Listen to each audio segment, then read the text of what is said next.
हे भगवान ईश्वर अल्लाह तेरे नाम सबको सम्मति दे भगवान रघुपति राघव राजा राम। आज बाबरी मस्जिद को नहीं तोड़ा बल्कि हिंदुस्तान के मुसलमानों के दिल को तोड़ा है। हिंदुस्तान का सेकुलरिज्म ऐसा लगता है कि खत्म हो चुका।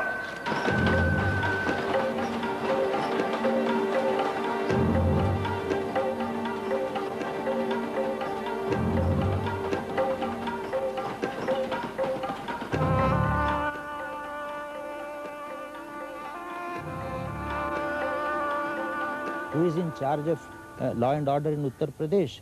Who is in charge of stopping the yatra? Am I in charge? Is the Home Minister of India in charge? Why don't you ask yourself that question?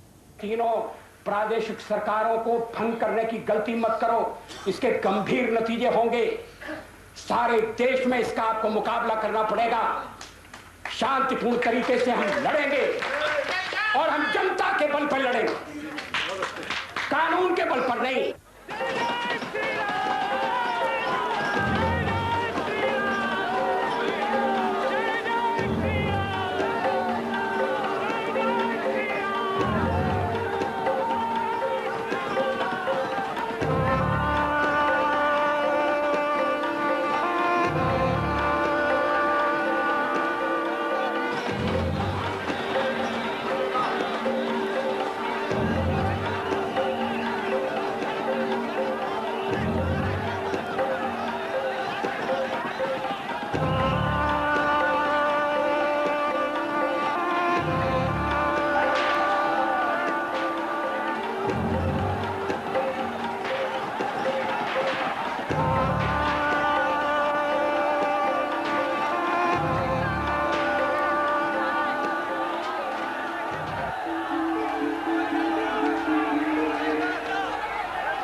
Hello and welcome to Eyewitness. Only rarely in our lives do we witness an event that you can safely say will change the history of our nation. But what happened in Ayodhya on December 6th is surely such a development. And so, in this specially extended edition of Eyewitness, we devote the whole cassette to understanding what the future will be like for India after Ayodhya. And because Sharmila cannot be with us for this show, we have instead Komal GB Singh. In this cassette, we provide the most comprehensive coverage and analysis of the incident at Ayodhya. And the cassette is divided into several distinct parts, so you can, if you want, see it in sections or at one go. Here now is what you can expect. We reveal what really happened at Ayodhya with exclusive footage never before seen, and examine the response of the security forces with admissions that will shake you. We explore the mood of Indian Muslims as they recover from the trauma and discover the reaction of the rest of us and find answers that are surprising. In his first interview, the Prime Minister tells us his side of the story. We examine the prospects that lie ahead for the BJP as it adjusts to the new politics and talk to Atal Bihari Vajpayee about the crisis that's become a dilemma in his life. We present the first ever poll of Congress MPs on what they think of Narasimha Rao, whilst in studio, 4 top politicians discuss the future of India. We begin with the details of what actually happened in Ayodhya on December 6th. Seema Chishti and the Eyewitness crew were there. They braved the wrath of the Karsevaks as the mood switched from defiance to frenzy and then madness. So now, with their own telling footage and with the help of additional material offered by eyewitness contacts, we pieced together what happened during those critical hours that stunned the nation. This is the Ram Janmabhoomi Babri Masjid complex. Here is the Babri Masjid. In front is the platform constructed last July. Opposite is the Manas Bhavan, the highest point in the area. To the left is the Ram Katha Kunj, some 300 meters from the mosque. On the right of our map is a building used as an observation tower by the authorities. Under it are the rope barricades meant to control the crowds.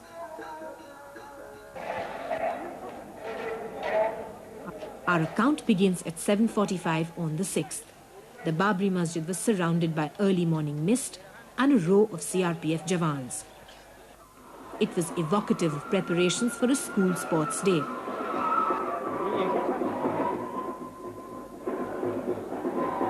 RSS Sanchalaks had taken over the management completely, doing their drills and supervising the cleaning of the platform where the car seva was to happen. Even durries were laid out.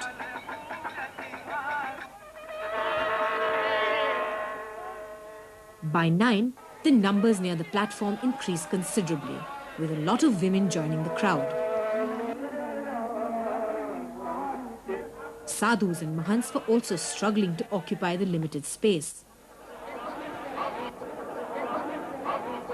Soon the platform was packed, with even Ramchandra Paramhans, Mahant Avaidyanath and Swami Parmanand having difficulty finding space.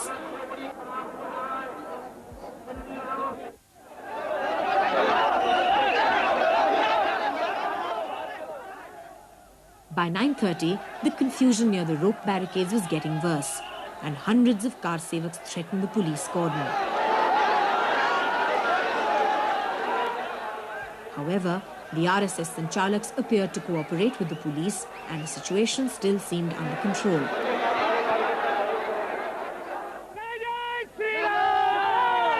Just before 10:30, Advani and Joshi arrived, escorted by Katiyar and Singhal. They circled the area before being taken to the Ramkatha Kunj, trailed by hundreds of supporters.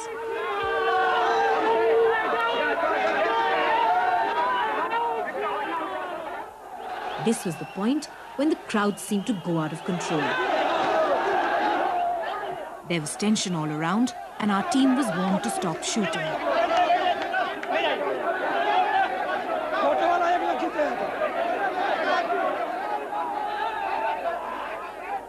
But when we asked the district magistrate if things were out of control, he merely chuckled. Why not? Is it so? Yes. You don't see Breaking a barricade. No, there are a lot of enthusiasm in the people. A situation can be created.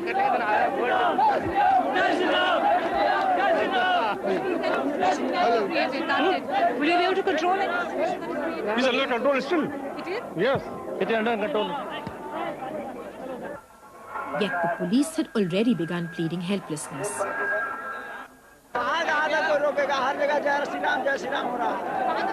Janata police क्या कर पाएगी? हम कितनों को गोली मारेंगे यहाँ पर? यहाँ देख रहे हैं ना, इनका सहयोग, सबका सहयोग होना अनिवार्य है यहाँ पर. हम सभी का सहयोग बहुत जरूरी है यहाँ पे. अगर हम ऐसा नहीं करते हैं तो बहुत सारे आदमी हैं, हम कंट्रोल कैसे कर पाएंगे? In fact, this is all that the police felt was necessary for them to do. तो यहाँ भी नहीं इधर तो पूरे आएंगे. हाँ, यहाँ से लगाओ. पूरे वहाँ से ऐसे करके खड़े हो जाओ, बेत लगाए. एक दूसरे का बेत पकड़ लो. हाँ, लाओ बेत पकड़ो. किनारे तक. About 11:45, a group of conspicuous men with yellow bands on their foreheads ran in a single file towards the besieged policemen.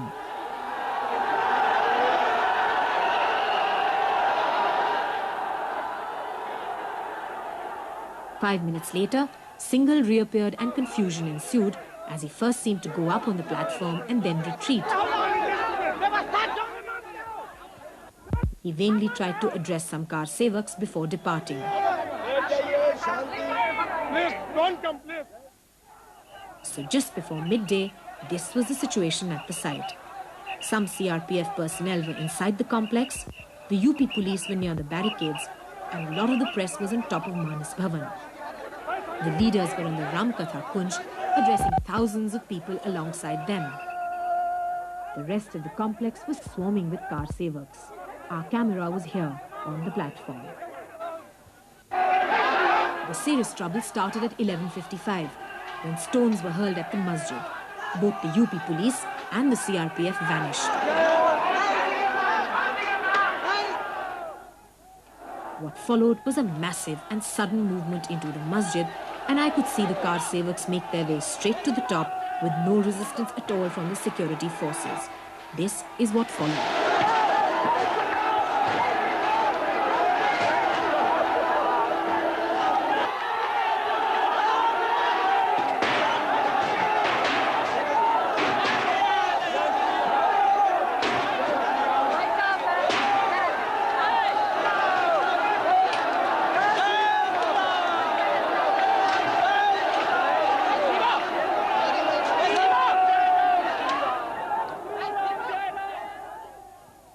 It was at this point that the eyewitness team was attacked by the car sevaks, who were in no mood to allow the demolition to be filmed.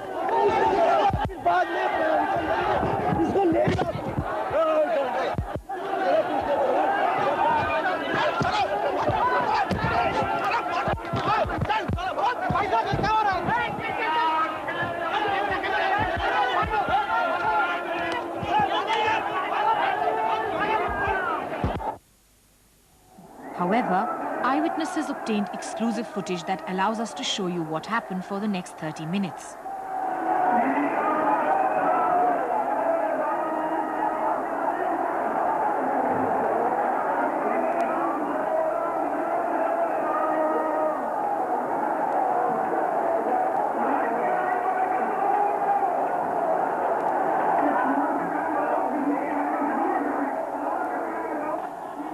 Notice how the announcements on the public address system have changed.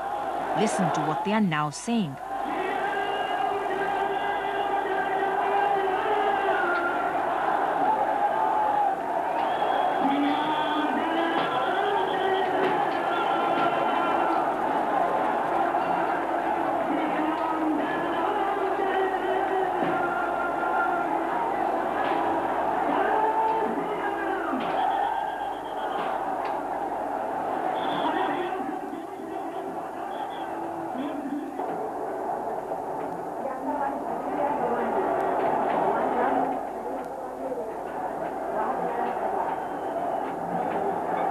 At 12:15, this pink canopy that covers the Ramlala idols was carried out, followed shortly by the idols themselves.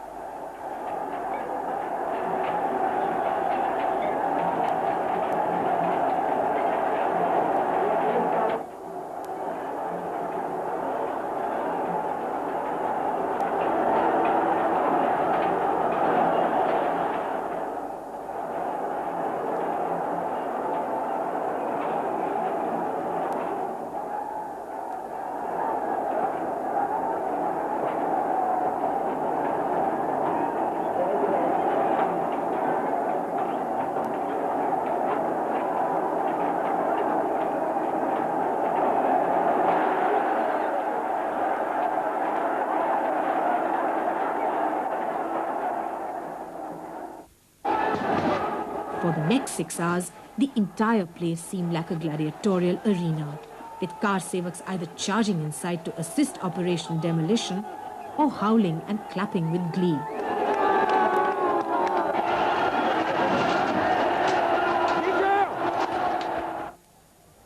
The first dome collapsed at about 2 o'clock.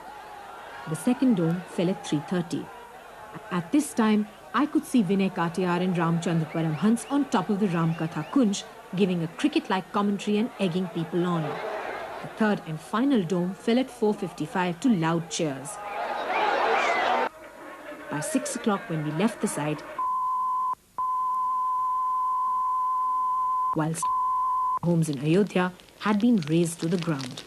जब मारना शुरू हुआ, इसके बाद हम लोग अंदर है गुम्बद पर सब कांसे वाले चढ़ गए तोड़ फोड़ करने लगे। हम लोग राम लाला करके ले करके बाहर खड़ा रहे। इसके बाद जब गुम्बद गिर गया तो राम लाला को लेकर हम लोग ऊपर आए। इसके बाद पंडाल सब हम उधारे। इसके बाद अपन शाम को आते होते पूजा वूजा करने शुरू किए। मैंने पहले सुना था कि यहाँ भगवान राम की वानर सेना थी पहले, तो मैंने प्रत्यक्ष देखा कि बराबर भगवान राम की वानर सेना जहाँ पर आई हुई है। और उस समय जब ये 12 बजे लगभग शुरू हुआ और 12:30 बजे मैं दूर से देख रहा था और फिर मेरी आंखों में अश्रु भी बह आए। And while the demolition was going on, what were Advani and Joshi up to? I did not see them, but here is someone who did. So after some time, Mr. Advani went downstairs and just sat silently right through the evening. Once or twice when he did came up, he just kept repeating it was unfortunate. But Mr. Joshi was absolutely silent. When asked, he said, no questions, no answers, excuse me today. But the other leaders, well, people like Ashok Singhal were frankly speaking fairly jubilant about what was going on. In fact, the shocking events of December 6 continued well after the masjid was demolished, late into the night. Once again, from the exclusive footage eyewitnesses obtained, we can show you what happened after dark.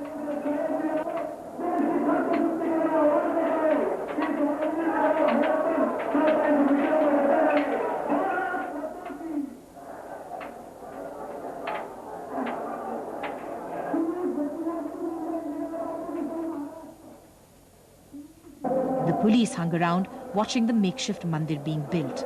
This was well after Kalyan Singh had resigned, and it continued even after President's rule was declared. Here you can see them warming their hands by the fire. Even the lights which could have been switched off by the authorities weren't. In fact, our footage shows work continuing up till midnight without let or hindrance. So far, I've told you what actually transpired. But like many others, there was a lot I simply was not permitted to see.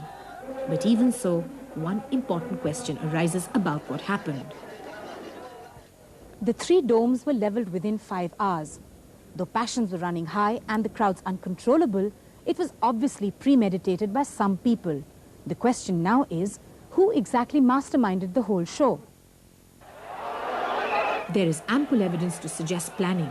First, there is the swiftness and simultaneity of the operations. This suggests strategy rather than spontaneity. In just 5 hours, the domes were smashed, the press hit in order to ensure no coverage, and Muslim houses burnt to the ground.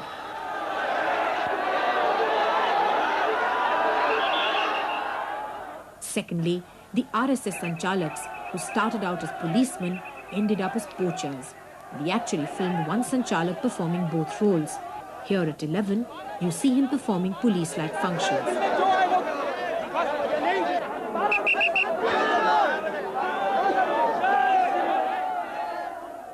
And less than an hour later, he's conducting the demolition.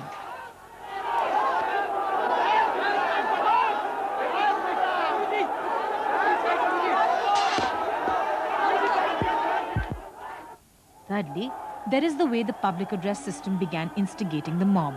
Whoever was in charge was encouraging and not restraining.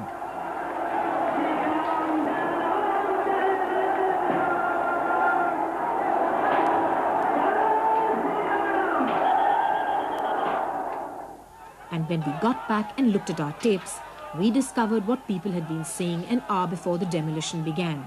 At that time, it seemed like rhetoric. Now, in retrospect, it's another sign that it was premeditated.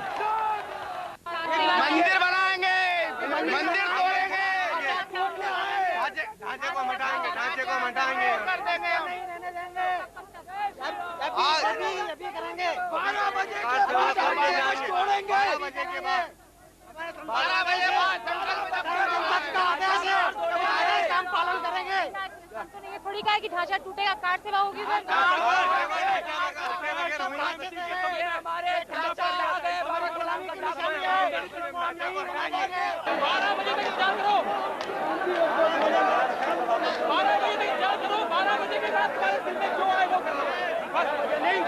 और 1 बजे के बाद सभी car सेवक अंदर घुस जाएंगे मंदिर के अंदर, अभी अंदर। और क्या, ये सब अभी पूजन होगा, उसके बाद सब अंदर घुसेगा। Most damning of all is this conversation recorded on the 8th with a VHP member who unwittingly gave the game away when he admitted to the rehearsals that were held to demolish the masjid. अभ्यास हमारा 5 दिन पहले से चल रहा था 800 car सेवकों का, जिसमें हर प्रांत के लोग थे। क्या लक्ष्य था अभ्यास का? लक्ष्य का अभ्यास करने लक्ष्य हमारा यही था कि जो पिछली बार घटना हमारे साथ हुई 30 और 2 को, वो घटना केवल लोगों की मृत्यु हो करके ना हो जाए। भीड़ अगर अनियंत्रित हो जाती है तो उस दिशा में हम अपने आखिरी लक्ष्य को प्राप्त करेंगे। आखिरी लक्ष्य क्या था आपका? आखिरी लक्ष्य हमारा था ढांचे का ढाना। He also told us the significance of the men in yellow vans one had seen running on the site at 11:45 a.m. They were the leaders of the car sevaks and their arrival a planned signal. 10 car सेवकों पर एक car सेवक प्रमुख था, जिसको हम गढ़ शिक्षक का नाम देते हैं, और प्रमुख का पीली पट्टी था और शेष कार सेवकों का काली पट्टी था। हमारा नारा था जय शेषा अवतार। And in the end, if you really need more evidence to convince you it was all planned, just listen with hindsight to what Vinay Katiyar and Ashok Singhal were actually saying days before the demolition. At the time, it was mistaken for bravado, but as it turned out, it was the truth. It's just that no one wanted to believe it. Car से आकार के है, ये बात साफ है, पक्का निर्माण। मैं समझता हूँ कि सांकेतिक तो होने वाली नहीं। अभी तक कितना सारा वहाँ सफाई की गई, संतरीकरण किया गया, मंदिर प्रस्तावित जो बनने वाला है उसका प्लेटफॉर्म तैयार कर दिया गया। अब उसी पर पिलर्स खड़े किए जाएंगे, सारा काम होगा, इसलिए निराश होने का कोई कारण नहीं। नॉनसेंस। देखिए, हमारा कोर्ट से कोई मतलब नहीं है। आप कोर्ट की बात क्यों बीच में ला रहे हैं? आप हमने कहा है कोर्ट का जो जहाँ पर निर्णय आने वाला है वो हमसे उससे अप्रभावित है। If only we had heard these warnings and reacted earlier, it's not just that the masjid would have survived, but India would have been saved the dreadful trauma that followed. Whenever history's verdict comes, it will be unremitting.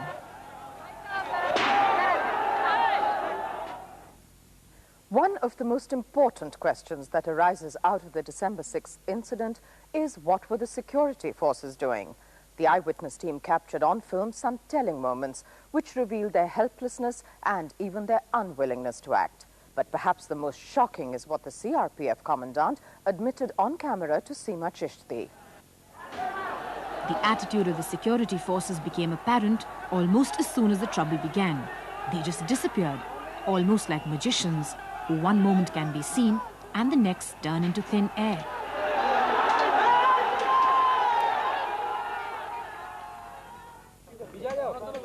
But it was on the 7th, when the rioting started, that the police failure became laughingly apparent. They simply stood and watched whilst utter lawlessness prevailed. I went to see if I could get a newspaper, and there were no English papers, but everybody was trying to get papers, and everyone had papers, and they were standing around reading the papers. So I was photographing everybody reading the newspapers, and people started chasing me. And the police walked by and watched. And I was like running, the people were running after me, and then like an old man walking by stepped in and said, "Stop it." And I was saying, "Don't worry, I'm leaving town." And they were saying, "Go, go." And the police didn't stop them. Some old man had to stop them. Much the same happened if you asked the police for information. We first went to the CRPF commandant in Faizabad to find out about the status in Ayodhya. Faizabad is only 10 kilometers from Ayodhya, but he pleaded ignorance. We have taken over the situation only last evening. Ayodhya, I don't know about Ayodhya. There is a lot of rush coming that way. He refused to even tell us if the CRPF was in Ayodhya. उसके अंदर CRP नहीं है. Other police officials were no better. At the Faizabad Kotwali, we asked if there would be police protection for the press.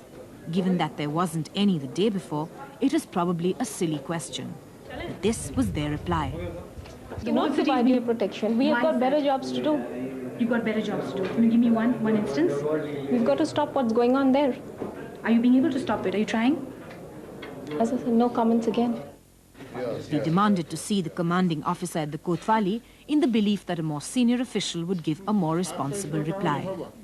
The district magistrate and the SSP will take decision about giving protection to the policeman. What about the breakage and things that is happening on the way?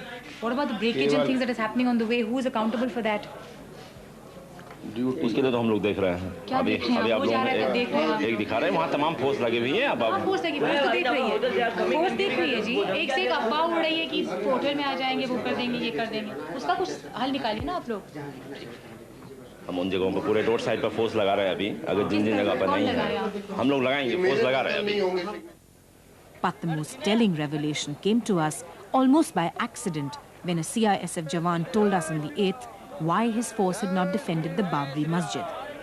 सब हम लोग अर्धपिन के खड़ा है, कोई central से order, Delhi से order नहीं मिलता, हम लोग नहीं आ पा रहे। इसलिए हमने देखा कि सीआरपी चली गई प्लेटून। हाँ, हम लोग रात को वापस गया, फिर हम लोग दिन सुबह 6 बजे से 6 तारीख सुबह 8 बजे से डेस लगा के पूरा दिन रात को फिर रात को वापस फिर ले गया। हम लोग को ऑर्डर नहीं मिलता है। तो अगर आप लोग होते पूरे फोर्स में तो पूरा आप फोर्स 15,000 पूरा जो था तो पूरा कंट्रोल कर सकता था पहले से, बिना किसी खून खराबा के। कंट्रोल आराम से कर सकते। क्या करते आप लोग? टीयर गैस करते, लाठीचार्ज, सब कुछ कर सकते थे हम लोग। रबर बुलेट्स, सब तैयारी थी यहाँ पे पूरा, सब कुछ तैयार था, किंतु गवर्नमेंट से कुछ ऑर्डर नहीं है। And to our utter astonishment, when we met the DIG of the CRPF, P.N. Ramakrishnan, he not only confirmed the Jawan's opinion, but went a lot further. Had you wanted to control the operation, 6th had you got orders to go ahead and stop the demolition, would you have been able to do it without bloodshed? Oh, definitely. Bloodshed would not have been necessary. So it was possible to save the mosque? Yeah, we could have. We had adequate strength, we had a clear plan, we could have done it. What would you have used, I mean, if not force? Yes, we could have used force, but that force would not have been as serious as a casualty. I mean, without resorting to firing and killing people, without crippling them, we could have used the force, we could have used a prolonged force, we would have had a pitched battle, but we would have pushed the people out of the area, out of the damage being done. That would have been quite possible. It was within your preparations and plans. It was not at all difficult. We could have done it. So if they could have prevented the demolition of the masjid without a single loss of life, why didn't they? After all, as a senior minister later confirmed from his own footage, at no point were there more than 5,000 odd car sevaks in the actual 2.77 acres or the masjid. Tear gas or water cannon could have easily cleared this rabble. Yet, they were not used. Why? The nation awaits an answer. Until then, many will wonder whether security was the task entrusted to the forces on that fateful day. And there we take our first break. But after that, the reaction of the man on the street as eyewitness finds out what you think, and the mood of the Muslim community as it takes stock of the new situation.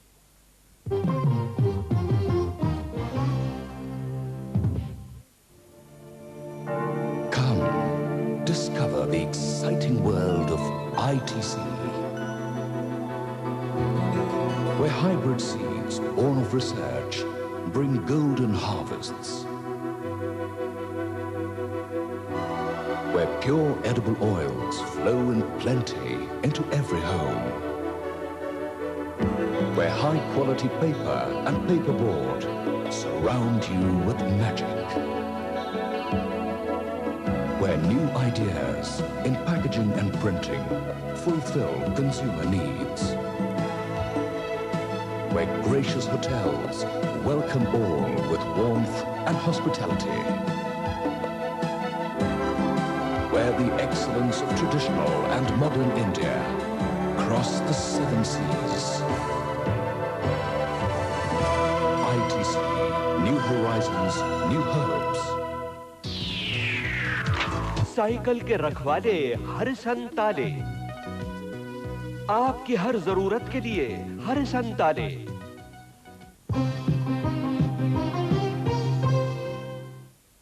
Welcome back. There's been a lot of speculation about what exactly the Indian people feel about the fast-moving chain of events from the demolition of the masjid to the dismissal of the BJP governments. After all, their reactions will be the first factor to determine what happens next. So eyewitness correspondents spoke to hundreds of people to find out. Here, compiled by Ravi Shankar, are their answers. We cannot claim that they represent the country as a whole or that people are not hiding their real views. But this is an accurately representative selection of the responses we received.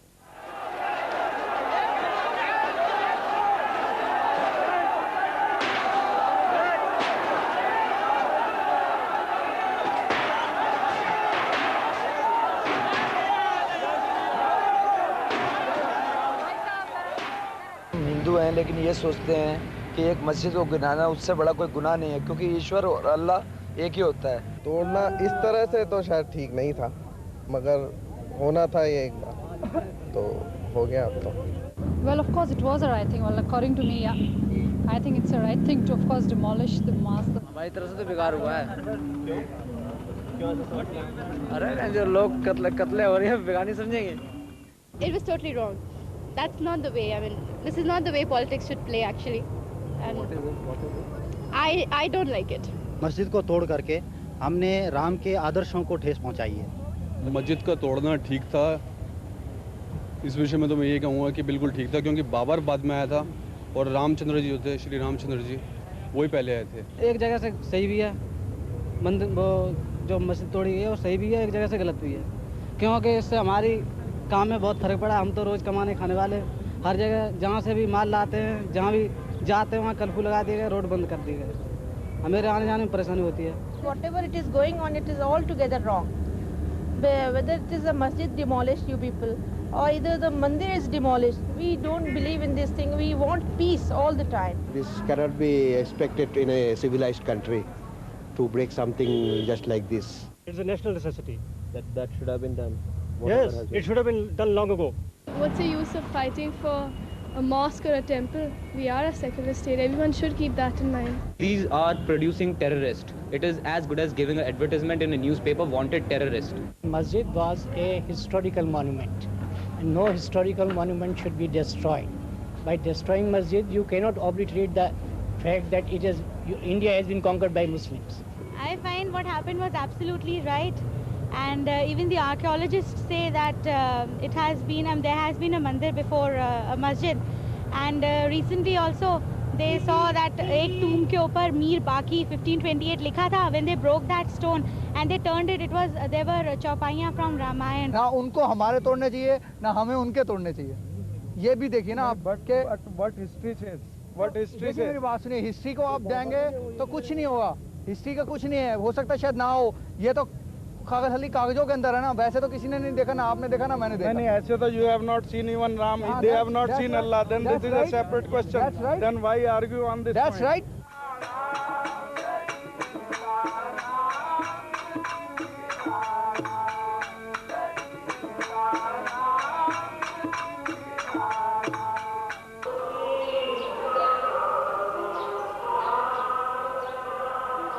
I think it's really shameful for all Indians, not only Hindus, for the act they have done. अगर आप ये कहें कि 1.5 लाख लोगों ने वहाँ मस्जिद तोड़ दी, तो पूरे हमारे जो पूरी इंडिया के अंदर इस वक्त अप्रोक्सीमेटली 70 करोड़ तक हिंदू होगा। तो उसके चलते 1.5 करोड़ के चलते हम 70 करोड़ का नाक कटा तो नहीं मान सकते। तो ये स्टेप जो था, एक बेवकूफ़ी भरा स्टेप था कि वहाँ इकट्ठा करके भीड़ को उकसा दिया गया कि उस चीज़ को तोड़ दो। हिंदुओं का नाम तो ऊंचा है और ऊंचा रहेगा। जब हिंदुस्तान में भगवान के घर में भगवान कोई जगह नहीं है, अयोध्या में राम कोई घर में जगह नहीं है, तो फिर हिंदुओं के रहने का फायदा क्या है? पूरे हिंदुओं का भी सिर शर्म से झुक गया है।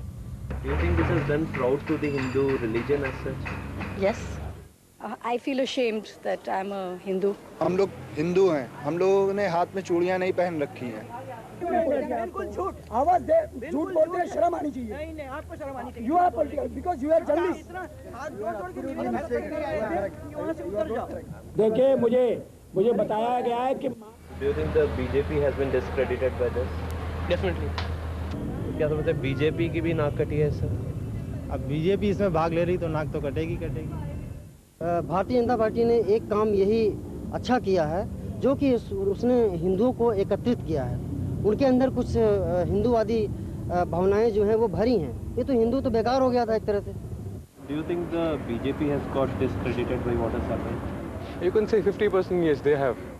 इसमें जरूर बीजेपी को धक्का पहुंचा, और न सिर्फ बीजेपी को, कांग्रेस को भी धक्का पहुंचा। बीजेपी का नाम नहीं होगा, बहुत अच्छा किया है। देखो बीजेपी ने जो भी किया बहुत ही अच्छा किया है ये करके। All these things are indicate that the government is on a suicidal course. I regard the decision to rebuild the mosque. तो अडवाणी, मुरली, जो मनोहर जोशी, इन लोगों को अरेस्ट किया है, ये सही हुआ क्या? ये सही है, उनकी सेफ्टी है इससे। ये तो बस एक पॉलिटिकल दबाव डालने के लिए, सबको दिखाने के लिए, आईवाश करने के लिए हम ये एक्शन लेने जा रहे हैं इनके अगेंस्ट में। इसलिए ये सब काम इन्होंने किया। अडवाणी को अरेस्ट किया और भी अरेस्ट किए हैं। क्रिमिनल केस फाइल करना, ना ही कोई ऐसा बड़ा क्रिमिनल केस इन लोगों के अगेंस्ट में बनता है। गलत किया है, अरेस्ट नहीं होना, क्योंकि वो इतने 4-5 लाख आदमी वहाँ थे। इतनी भीड़ को कंट्रोल करना माने लगता है। एक अडवाणी कहने से क्या कार सेवक छोड़ देंगे मुझे? Yeah, I think they should be taken to trial. You know, they have ignited the whole country, the whole nation. They are responsible for this. They should take the moral responsibility for this thing. Everybody thought that it was being done under their leadership. So the best thing was to, for the time being, to bring situation under control. And that was not a wrong step, but as long as it is on a short-term basis. They will become the heroes in the eyes of many people. That is true.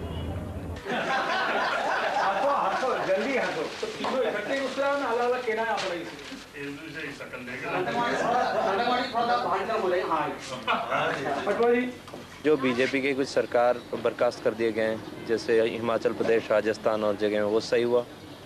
हाँ, किसी हद तक, क्योंकि mister Advani साहब जब से इसमें आए हैं अपोजिट पार्टी में, तब से बस ये दंगे ही दंगे हो रहे हैं। और ये सिर्फ मेहरबानी भारतीय जनता पार्टी वालों की। कांग्रेस आई ने अपने पैरों पे खुद कुल्हाड़ी मारी है ऐसा करके। इसको बीजेपी को ही बेनिफिट हुआ है। उनकी सरकार बेशक गिरी है, लेकिन उन्हीं को बेनिफिट हुआ है और आगे इलेक्शन में इसका पता लग जाएगा। पर बीजेपी के गवर्नमेंट्स को जो डिसमिस किया गया है, that is definitely not in our constitution. वो बिल्कुल नहीं होना चाहिए था। ये गवर्नमेंट ने बहुत गलत स्टेप उठाया है। अभी जो बीजेपी के सरकार बर्खास्त किए गए हैं, ये सही हुआ है? ये भी बिल्कुल सही हुआ है। गवर्नमेंट जो कर रही है बिल्कुल ठीक कर रही है। Illegal and wrong step of the Congress government. Why do you exactly think it's illegal and a wrong step? Because they are shown their partiality. Number of casualties in the ruling party states are much more than these people's. It should not have been done, because now it's more of a war between 2-3 political parties. Then the major issue has got sidelined, you know. There can be no doubt that the community most directly affected by the demolition of the Babri Masjid is India's 120 million Muslims. And if we are to continue as a secular and united nation, we must strive to understand their feelings and heal their pain. Seema Chishti reports on the mood of UP Muslims as they start to adjust to a new chapter in India's history.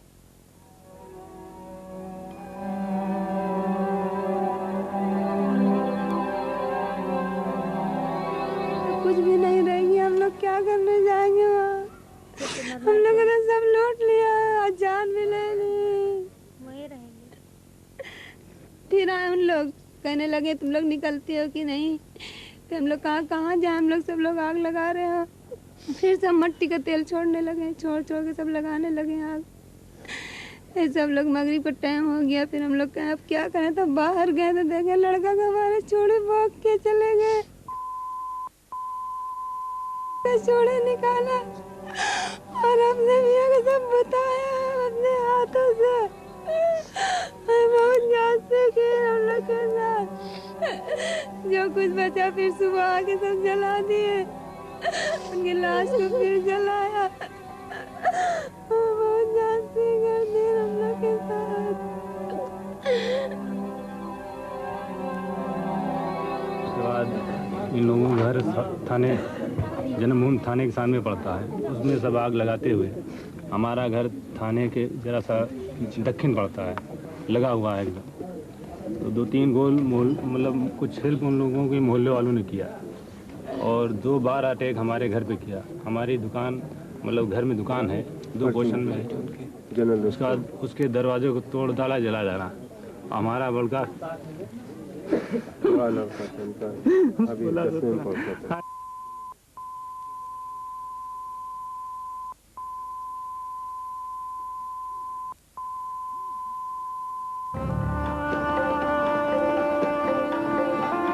Tahira's husband and Aslam's sons were victims of the orgy of violence that engulfed Ayodhya after the Babri Masjid was destroyed.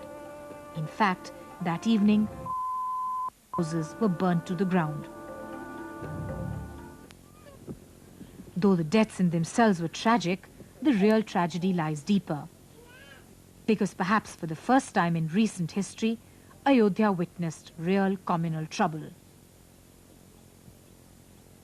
Previously, despite being in the eye of the Mandir Masjid storm, its residents were immune to communal venom. In fact, they hated their futures being decided by outsiders. This time, things were different. अब की जो इनके car सेवक आए हुए हैं, इनमें ना तो कोई किसी कंट्रोलिंग पावर है, जो नेता इनके साथ हैं उनके आउट ऑफ कंट्रोल हो चुकी है। कब ये क्या कहाँ कर सकते हैं, क्या कर रहे हैं, कोई इनको ना कोई संभालने वाला है, ना ये खुद संभल पा रहे हैं। सवाल इस बात का है, इसलिए यहाँ की जो जनता है, चाहे वो हिंदू हो या मुसलमान, वो अपने आप को असुरक्षित महसूस कर रही है। इससे हम क्या कह सकते हैं भाई कि हम रहेंगे या जाएंगे, क्या करेंगे, इस तो कुछ कहा नहीं जा सकता है। But looking back, what made things different was the way neighbors behaved.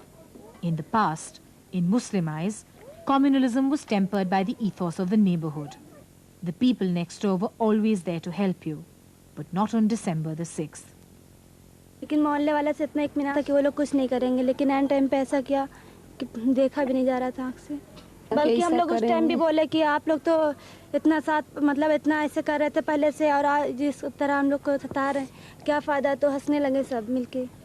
हम लोग मोहल्ले वाले के साथ कुछ भी नहीं करते थे, न कभी बच्चे लोग से लड़ाई न झगड़ा, और सब हमको लोग को इत्मीनान था इन लोग कुछ नहीं करेंगे। लेकिन वही मोहल्ले वाले सामने खटिक हैं, उन्हीं के हम उनको देखा अपने आँखी से।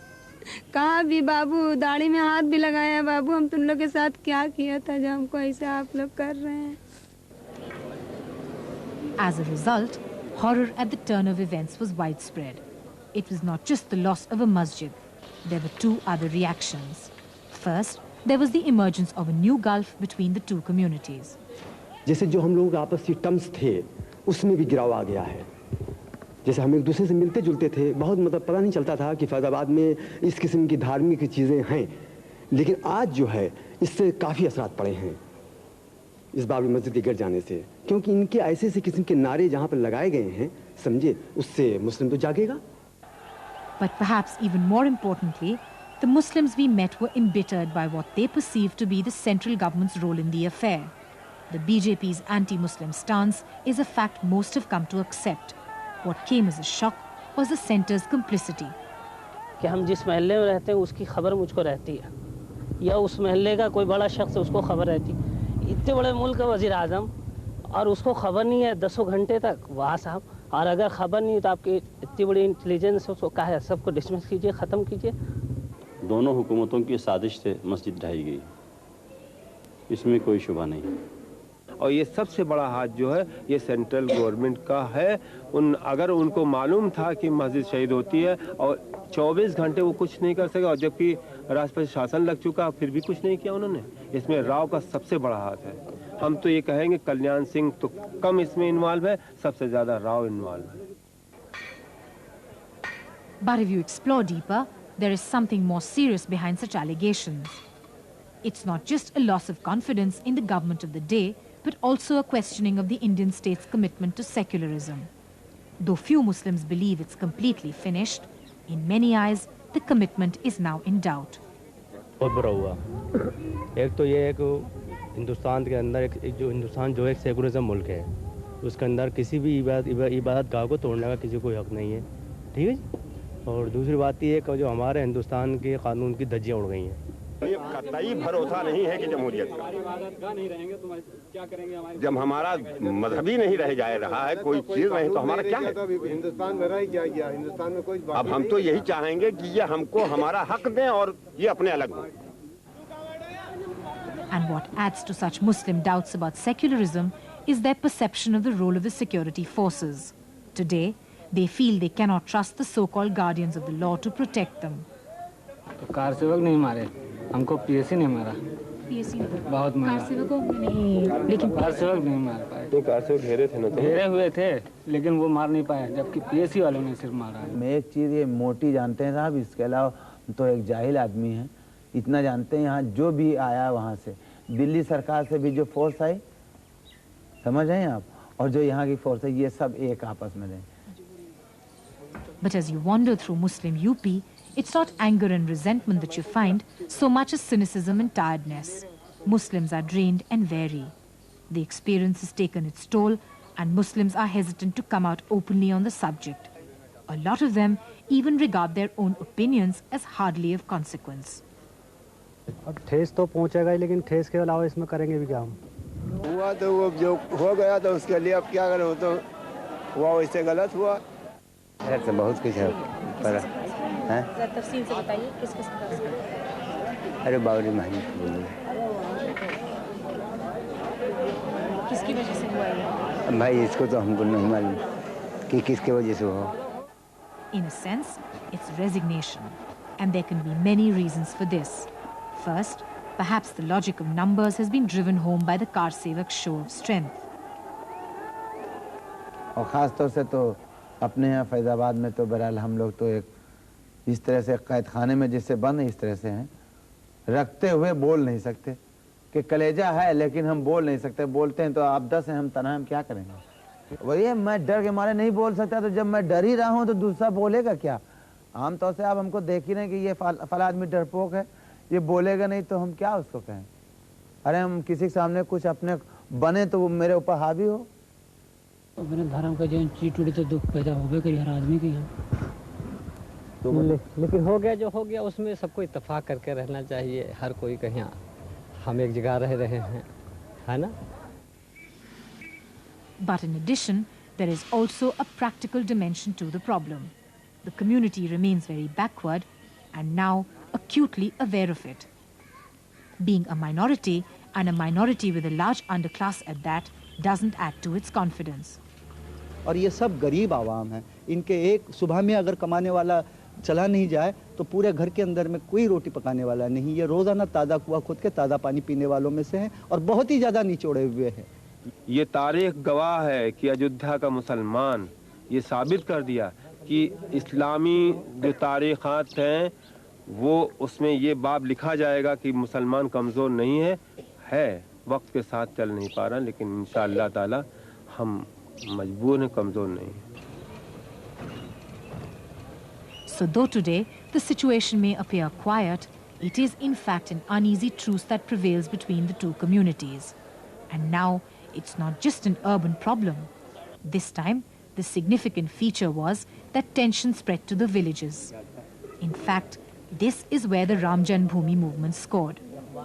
And in the process, not only have they encroached upon rural India, but also a generation born well after partition has understood at first hand what 1947 must have been like. Yet, 45 years ago, Indian Muslims may have had torn loyalties. No longer.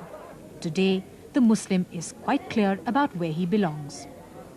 अरे अयोध्या में तो जीना है, मरना है, सबको नहीं करना। हमारी रहेंगे अयोध्या 7-8 पुश्त वहीं है, हम छोड़ के जाएंगे कहाँ? पाकिस्तान जाएंगे? एक मिनट, एक पाकिस्तान जाएंगे, कहाँ हमारे लिए जगह है? अरे इंडिया में रहना है। हिंदुस्तान के नागरिक हैं, हम कहाँ जाएंगे? यहाँ पर एक मुसलमान नहीं है, पूरे हिंदुस्तान के अंदर मुसलमान है। ये तो हमारी जन्मभूमि है, यहीं पे रहना है, यहीं पे मरना है, सब कुछ यहीं पे करना है।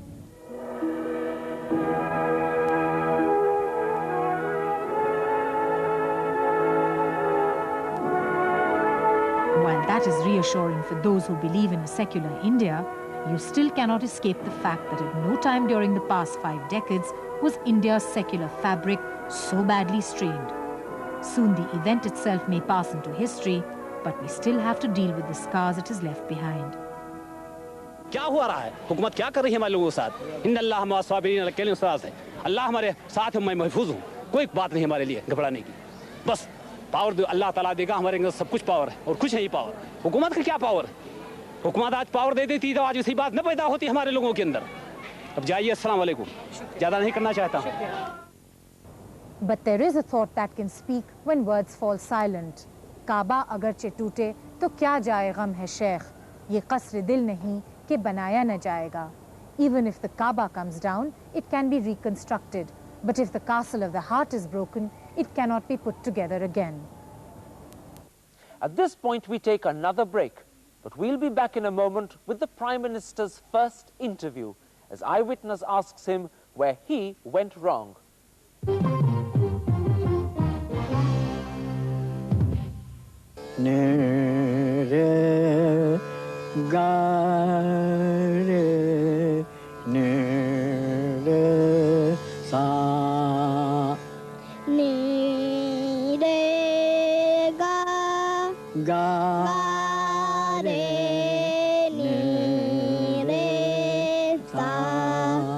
सके नी रे गा मा पा मा गा रे सा Preserving the Guru Shishya Parampara. ITC, new horizons, new hopes. We're looking out for mattresses. Oh yes, how's this? Ooh, too soft. No body support. How's this? Oh no, already sagging. Cologne, the choice is clear. Cologne for comfort, for support and elegance. Kurlon, India's largest selling mattress. Cologne. Stove. ये stove नहीं हो सकता। अरे ये तो stove इतना छोटा, इतना हल्का। हाँ वही तो मैं। और ये चलता कैसे है? गैस पर। क्या नाम बताया इसका? Primus Capson Stove। लो, बैठे रहो अंधेरे में। आप बस बैठे रहो, मैं भी आती हूँ।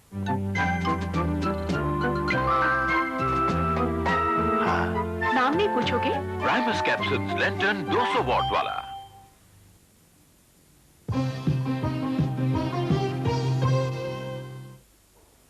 Welcome back. In the early days after the Ayodhya debacle, India wanted to see how the Prime Minister would act. Would he now admit his handling of the BJP had been mistaken? Did he accept his government had failed to take necessary precautions? Why had Mr. Narasimha Rao not done anything to stop the demolition between midday when it started and 5 p.m. when it was all over? And was he now a compromised man? Karan put all that and much more to the PM when he interviewed him on December the 10th. Excerpts of the interview have already featured on the BBC. Here, however, is a fuller version. Prime Minister, in the light of everything that you now know, do you believe that the demolition of the Babri Masjid was spontaneous? Or do you have reason to believe that it was surreptitiously planned by elements of the RSS, the BJP, the Bajrang Dal, the VHP? I have reason to believe that it was the result of planning, pre-planning. What sort of reasons are these? You see, putting many things together, you have to take a comprehensive view. I have tried to take that comprehensive view, taking each small bit, each small event, each small reaction, reflex of the state government and also of the leaders. Every utterance of the leaders, different voices, saying something in the court, saying exactly the opposite outside, the advantage of speaking with so many voices and getting away with everything. All this put together makes me believe that it could not be spontaneous, it could not be just on the spur of the moment, and knowing the way they articulated it this time, I am quite sure that it was pre-planned. Let me ask you about your own government's reaction. After all, you knew that something was likely to happen in the form of Karseva for 5 weeks. Why did you not do more to prevent this happening? What more can you do than giving the state government 192 companies of the central forces, paramilitary forces, which amount to about 11 to 12,000 armed people, asking them to make use of them because the constitution doesn't allow the forces to act on their own, asking them to make use of them. They are near at hand. In fact, it could have been done very easily if there had been any will on the part of the state government. They were in Faizabad. This was happening in Ayodhya. I mean, just within 5 minutes, 10 minutes, everything could have been controlled. So that was the situation. Not only not making use of them, but going to the Supreme Court and asking that the central forces be withdrawn, making protests, going from place to place, asking the central forces to vacate the premises they were occupying within 2 hours, giving them notices. Now, this is the kind of thing that has happened, and as a result of this, the situation went out of control. In fact, they didn't want to control it in any case. There were orders from the Chief Minister that no force should be used. But if you, as you say, they did not want to control it in any case, they were not cooperating, why did you not dismiss them before December the 6th? No, it is not possible because they have been telling the courts, telling the National Integration Council, telling the whole world as a government they would do it under any circumstances. This was the commitment they were giving to the whole world. And you trusted them? Well, the state government has to be trusted by the central government. If anyone can tell me about any other kind of relationship, or particularly a relationship of total mistrust between the state government and the central government, I would very respectfully disagree that it is not possible under a federal constitution like India. I accept the point you're making, Prime Minister, but there is the opposite that can be said also. This is a party, the BJP, that has whipped up emotions, as you have often argued, on the basis of religion before. The state government was refusing to cooperate with you this time round, and they are the opposition. So why trust them? No, the question is, what do you do? If you don't trust them, you cannot dismiss that government while the government is shouting from the housetops that it is prepared to discharge its constitutional responsibility. Never mind which party. The point is whether the state government as such is doing its duty or not, promising to do its duty or not, making preparations for it or not. I have done the utmost I could do by making available a very large force which could have been made use of at a moment's notice. Prime Minister, could you not have taken action under Article 355? No. Article 355 has never been used in the history of this constitution. But this is a case where you could have used it. No, there is no need because we can go straight to Article 356. But you didn't do that either. This is what we did. When they failed, we had to do. Do you not now, in retrospect, think that if you had acted on the basis of 355 or 356 earlier, you might have avoided what happened? No, I don't think we could have used 356 earlier. I am quite sure about that. With hindsight, though, would you have preferred now to have used 355 then? I don't want to go by hindsight at all. I would like to do what is possible, what is necessary at the moment. That is how a government works. Do you feel, Prime Minister, that the attitude of accommodation, that the attitude of understanding that you had shown the BJP now was mistaken, or that they misled you? I don't think it was mistaken. You see, democracy can never run on the basis of total mistrust of parties or governments. The point is, you do get into difficulties. You have to get over the difficulties, learn a few things about other parties, but even then, you see, the Constitution of India has a certain unity of its own, and you cannot act in a manner which disrupts the functioning of the Constitution.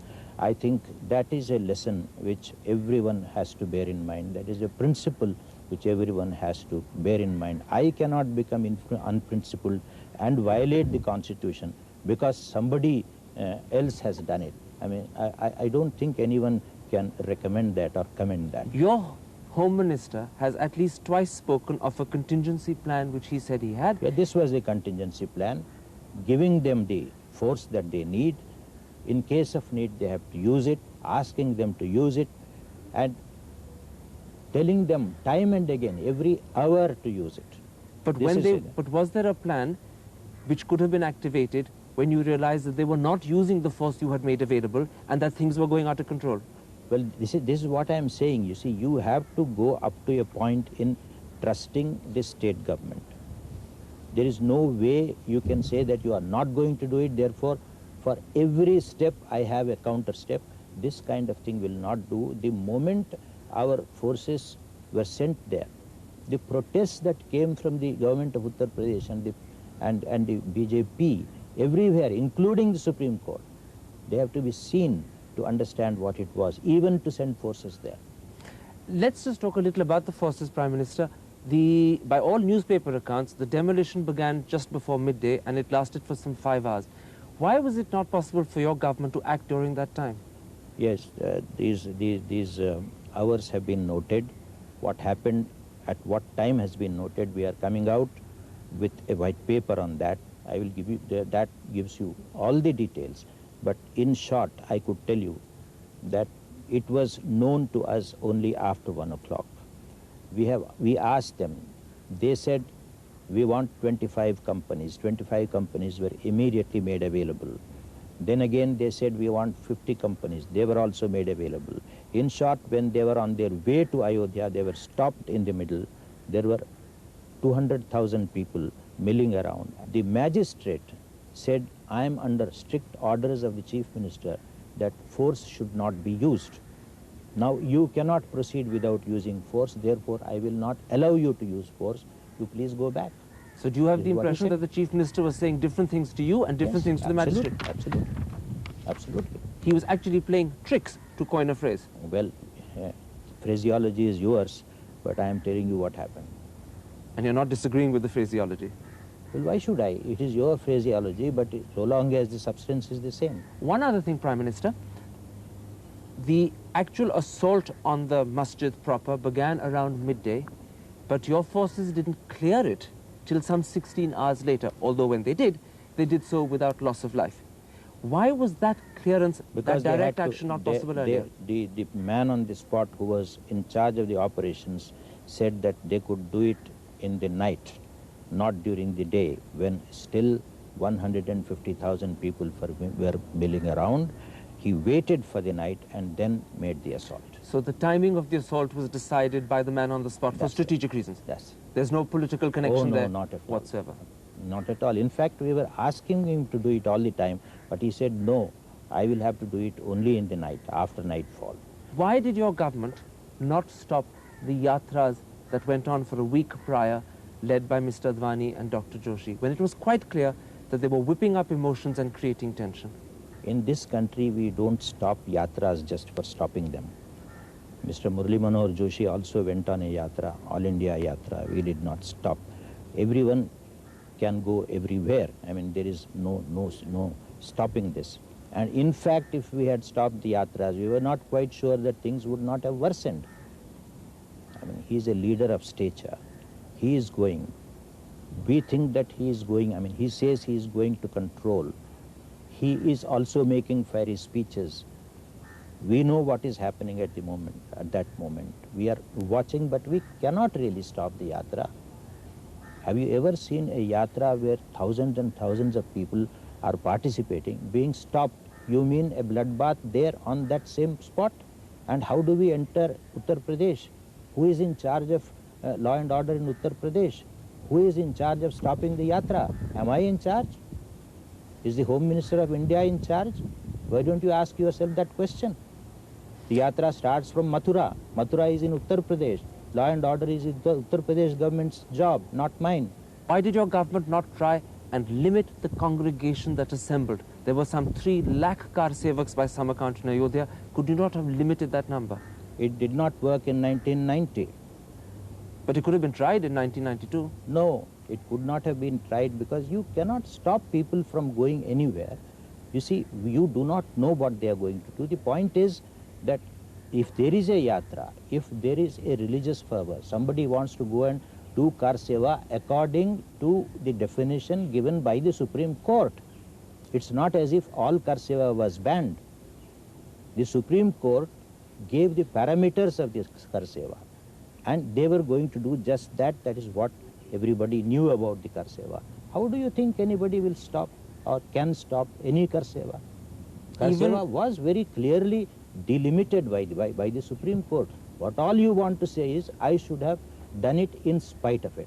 But what do you say to someone who hears you and says, he's given lots of reasons why he couldn't stop the yatras, he's given lots of reasons why he couldn't stop the congregation in Ayodhya growing to 5 lakhs, but in every case he seems to be pleading helplessness. I am not pleading helplessness at all. I am only saying that I am under the Constitution, acting under the Constitution. The moment I was able to act under the Constitution, I acted. One other concern that people have is, why did you arrest Mr. L.K. Advani and Dr. Joshi when a lot of people feel that this has perhaps given their party a cause to rally around? I don't care who is rallying around whom. I am absolutely certain that the leader who is responsible for a particular act has to be proceeded against. Do you think that the arrest of people like Mr. Advani and Dr. Joshi was an essential bridge and indication to the Muslim community that we will treat this sort of behavior seriously? Well, it was not an indication, it was the performance of a duty. Indication is secondary because we don't arrest people just to indicate something. That's not done. Arrests are not carried out with such motivation. The motivation is, the reason is that they have to be arrested under the law. They have done something which they have to pay for in terms of legal proceedings. How do you respond to the deep feeling of betrayal and insecurity that many Indian Muslims today feel? I too feel the same kind of betrayal has happened, not only to them, not only to me, to the whole nation. I have all sympathy and love for them. I feel exactly as they feel, the same distress and the same anguish, but I would like to embrace them and tell them that we will face this danger together. How do you, as Prime Minister of India, react to the demolition and destruction of Hindu temples in Pakistan and Bangladesh and the attack on Indian diplomatic property? My reaction is the same, whether it is a Hindu temple or a Muslim mosque or any other denomination. The desecration or destruction of places of worship is a heinous crime. It should not be done anywhere, and whoever does it is really doing a great disservice to not only all religions but to mankind itself. What about the fact that the Pakistan High Commission in Delhi has been flying its flag at half-mast? What do you say about that? About what? They have flown in the capital of India their flag at the High Commission in Shantipat at half-mast. I have no idea. I must check on that. I must check on that. It was done as a deliberate attempt to show sympathy with the Muslim community in India for what happened. It doesn't have to be a half-mast. Affairs. I mean, it is being done everywhere by Pakistan.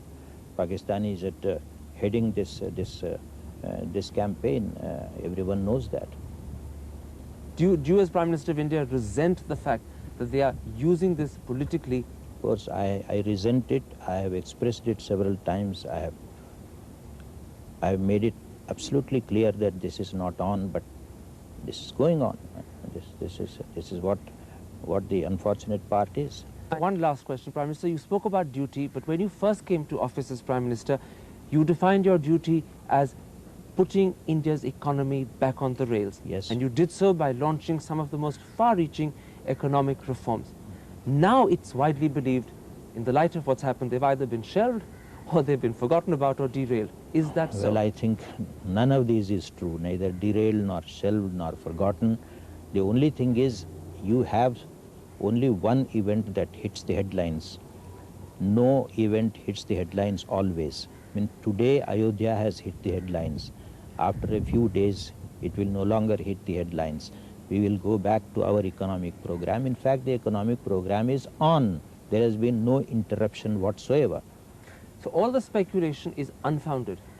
Absolutely unfounded. You say after a few days, so can you give me an indication? Will we see economic reforms before the year is out? More economic reforms? Well, what I am saying is the process of economic reforms has not stopped. It will not stop, because once you do the essentials, there is not very much more to do.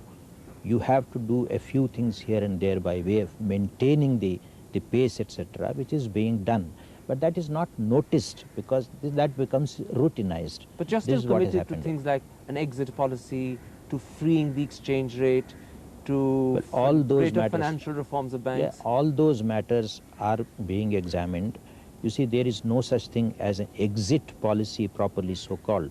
What we are doing here through the National Renewal Fund is to see that wherever it is necessary to bring a particular industry back to health, we take several measures. Out of those measures, reduction of the workforce is one. And when that happens, we will have to see that it is done with a human face. We will have to see that no one is thrown on the street without a job in this country. That should not happen.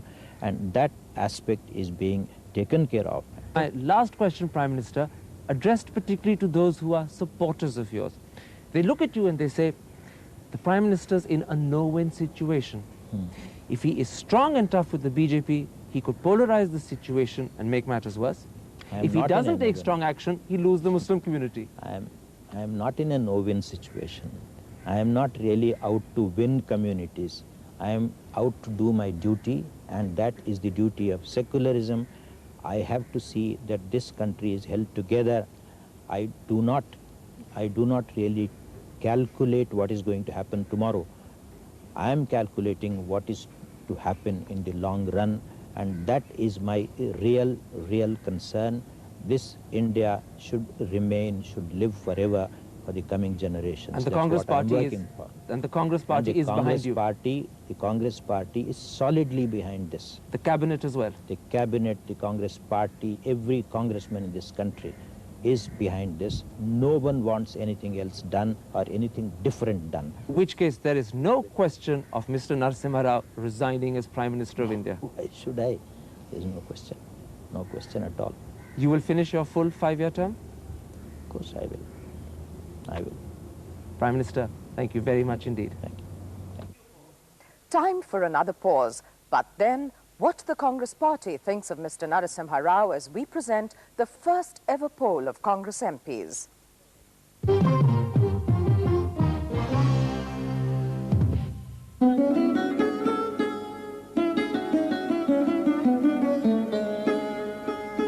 Will hands like these still weave magic for our children?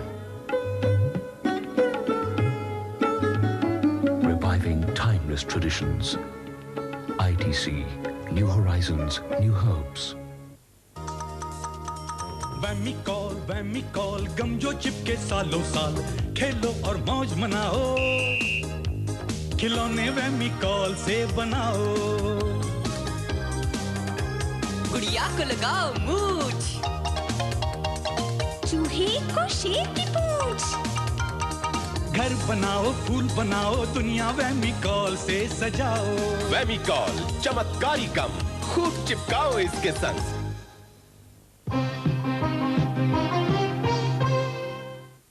Welcome back. Questions were being raised about Mr. Narasimha Rao's performance within the Congress Party, albeit quietly, well before the Ayodhya affair. Now those concerns have been magnified.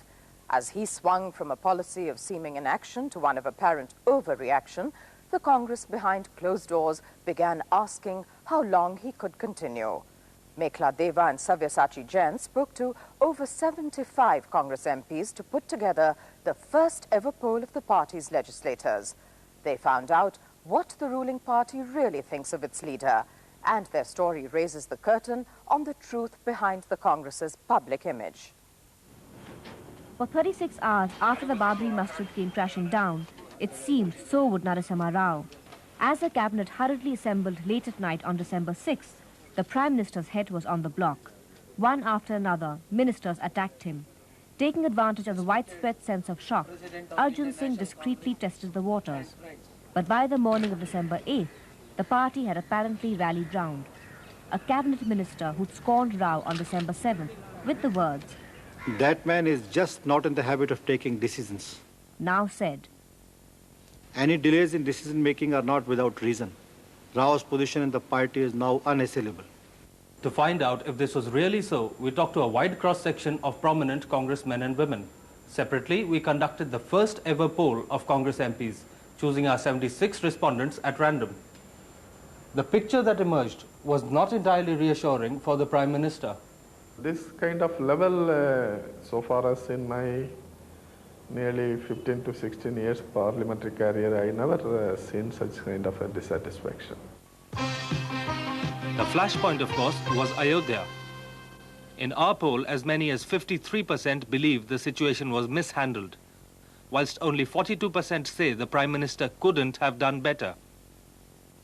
What do the Muslim members of Parliament from the Congress feel about the way the whole Ayodhya situation was handled? Naturally, everybody is disappointed and unhappy. Jafar Sharif admits he thought of resigning from the cabinet. Others threatened to leave the party. मेरा अपना ख्याल ये है कि हम अगर जैसे ये कम्युनल पार्टियों पर आरएसएस वगैरह पर बैन लगाया है और भी दूसरे ज़रूरी कदम कांग्रेस उठा ले तो जो एतमाद है वो रिस्टोर होगा, छोड़ने की कोई वजह नहीं है। और अगर नहीं होता तो हर एक को सोचने का हक है, वो सोचे। One can understand their grievances against us. Some of them communicated me also. They said we were depending on you, and you could not protect whether mosque or people, and that's why there is unhappiness. Not at all minimizing the present situation, where the people are quite angry with the party. More or less it is there on a fairly wide range of people. All of us are sorry for it, and I mean entirely everyone concerned has to take responsibility. What form must this acceptance of responsibility take? Well, that is for a matter to be discussed and decided. However, our poll shows that the party is actually blaming Narasimha Rao. Whilst many accuse him of earlier inaction, some are criticizing him for subsequent overreaction. There is no need for panic reactions and panic judgments and panic announcements.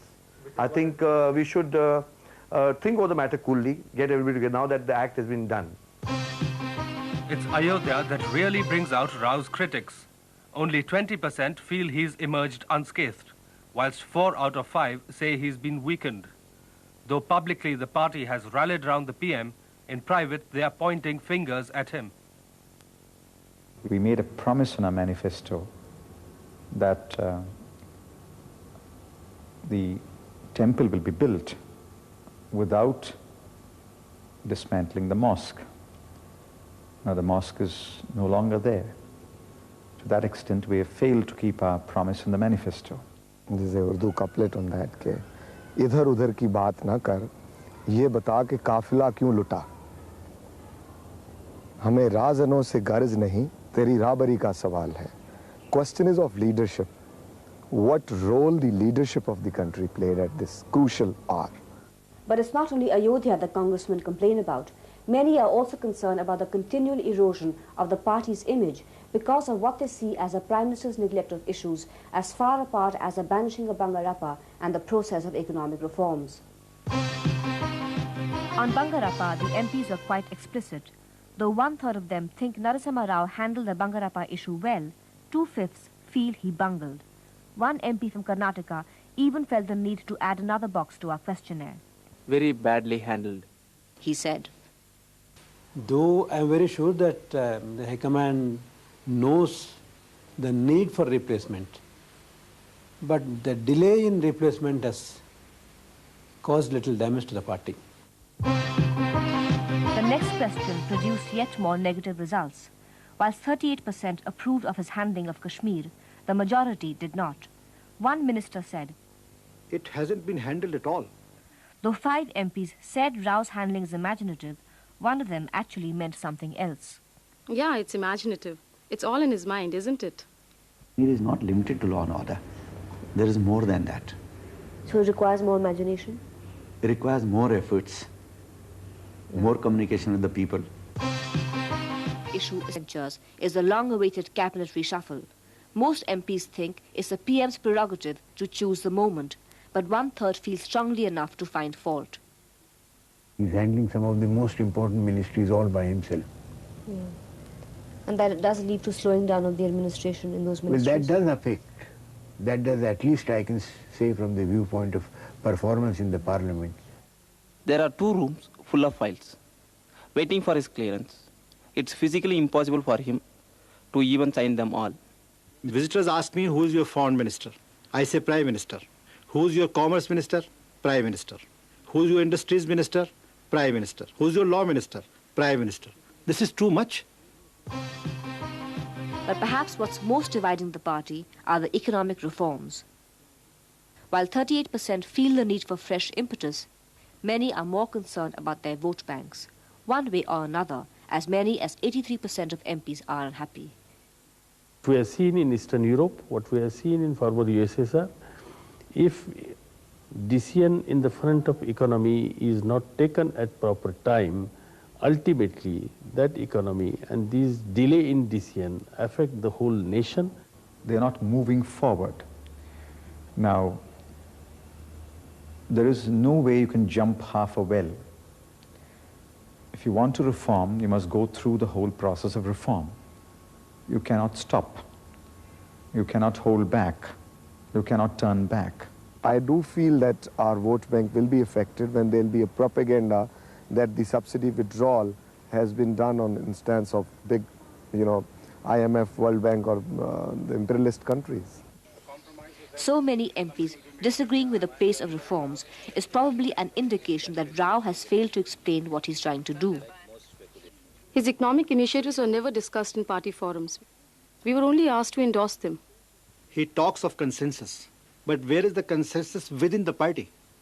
Now, they can't really support us wholeheartedly, apart from party discipline, unless we're able to get across to them and say, look, this is what we are doing. Economic issues, though divisive, will never really excite political passions, and whilst Ayodhya does, in time it will recede. But the one problem that will stay with Rao is that having lost his credibility and consequently his authority, MPs are now openly sniping at his style of functioning. And that is something he cannot change, no matter what orchestrated image his working committee strives to present. He don't want to rub anybody. He want to appease everybody, and he want to see that everybody is in good humor, and the solution should be found out of it. Do you think that is working? It has not worked. That's what I can say. It has not worked. Indecisiveness, vacillation and oscillation are damaging the party. Should we be expected to sit quiet? And when it comes to the PM style, our poll confirms this concern. Just 1 in 10 believe the PM grabs the initiative, whilst 3 out of 4 think he reacts rather than acts. And a few actually added another category, insisting he doesn't react at all. Narasimha Rao's handling of the party was particularly criticized. Though he started off well, holding elections to the working committee, he ruined it all by nullifying the results when they were not to his liking. He himself wanted elections, but then he acted even worse than Indira Gandhi and Rajiv Gandhi.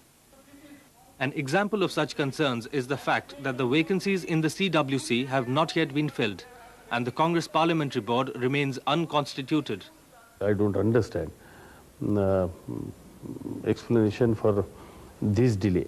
And 1.5 years is a quite a lot of time, and he should take that decision as early as possible. The quality of Rao's leadership is also under question. Other than Punjab, the party has scarcely made any gains. In fact, many fear it is losing ground. You mean the party is actually slipping backwards? That's what my apprehension. What are the reasons for this, Mr. Ramamurthy? Reasons were the communication gap between the party workers and the party hierarchy. In UP, where the most ground has to be covered, the party continues to be a collection of factions, more interested in fighting each other than the BJP. Voters are in the huts, voters are in the slum area, voters are in the interior villages. There we have to reach. They are eagerly waiting for the Congress people. So why is the Congress party not doing this? Because they are busy in their own survival. I think the centre and our central leadership has to now make up its mind that a group of 3 or 4 or 5 or 6 people in UP have to be developed, have to be pushed. So, not surprisingly, Rao's stock as party leader is much lower than that of his predecessor. Despite his more democratic functioning, only 11% of the MPs think he's better than Rajiv. However, when we asked MPs to compare them as prime ministers, the results were surprisingly different. More than half the MPs say he's as good or even better. The qualities they appreciate are his political experience and ability to walk the tightrope. So, the overall assessment of the MPs is that Rao has functioned fairly well as the head of a minority government.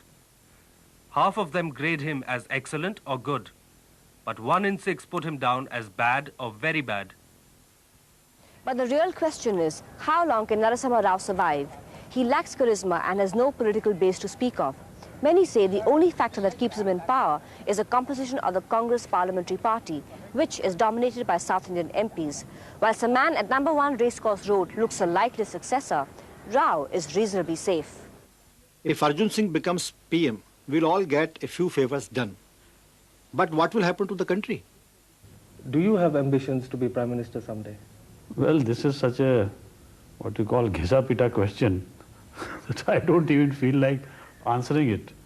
You are not willing to put on record yes or no that you do have... Why should I? I think that's what I'm saying, that this is a question which is misplaced. Sharad Pawar, who'd reached a temporary understanding with Arjun Singh at Tirupati, is now much closer to the Prime Minister. He too is not keen to see Arjun become number 1. So in these circumstances, what is the answer to the question, how long will Rao last? The PM came out with a less than convincing vote of confidence from his MPs. While only 58% were certain he'd last 5 years, fully 40% were either sure he'd be toppled or were uncertain of his future. What I read is 60% believe that he will continue. Isn't that a remarkably low figure of confidence for a Prime Minister to have? No. On the contrary, it's a good figure.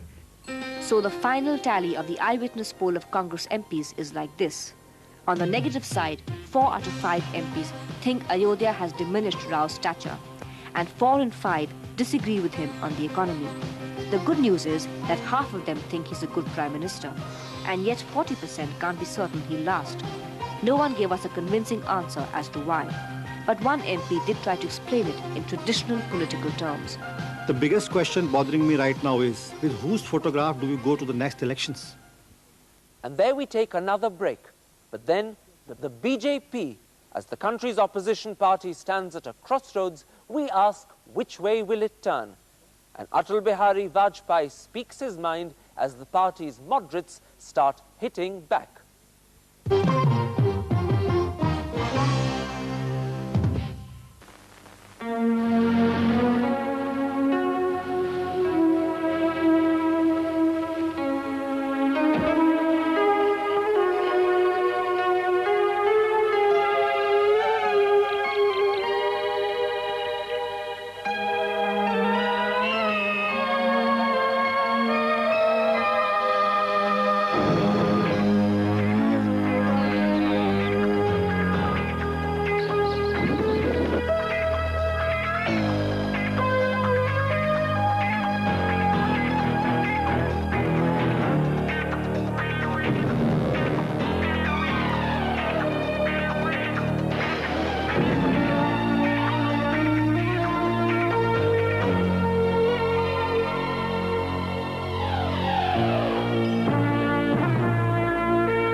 रजनीगंधा पान मसाला बिगड़ी बात बनाने वाला रजनीगंधा के संग हंसी है समा रजनीगंधा पान मसाला.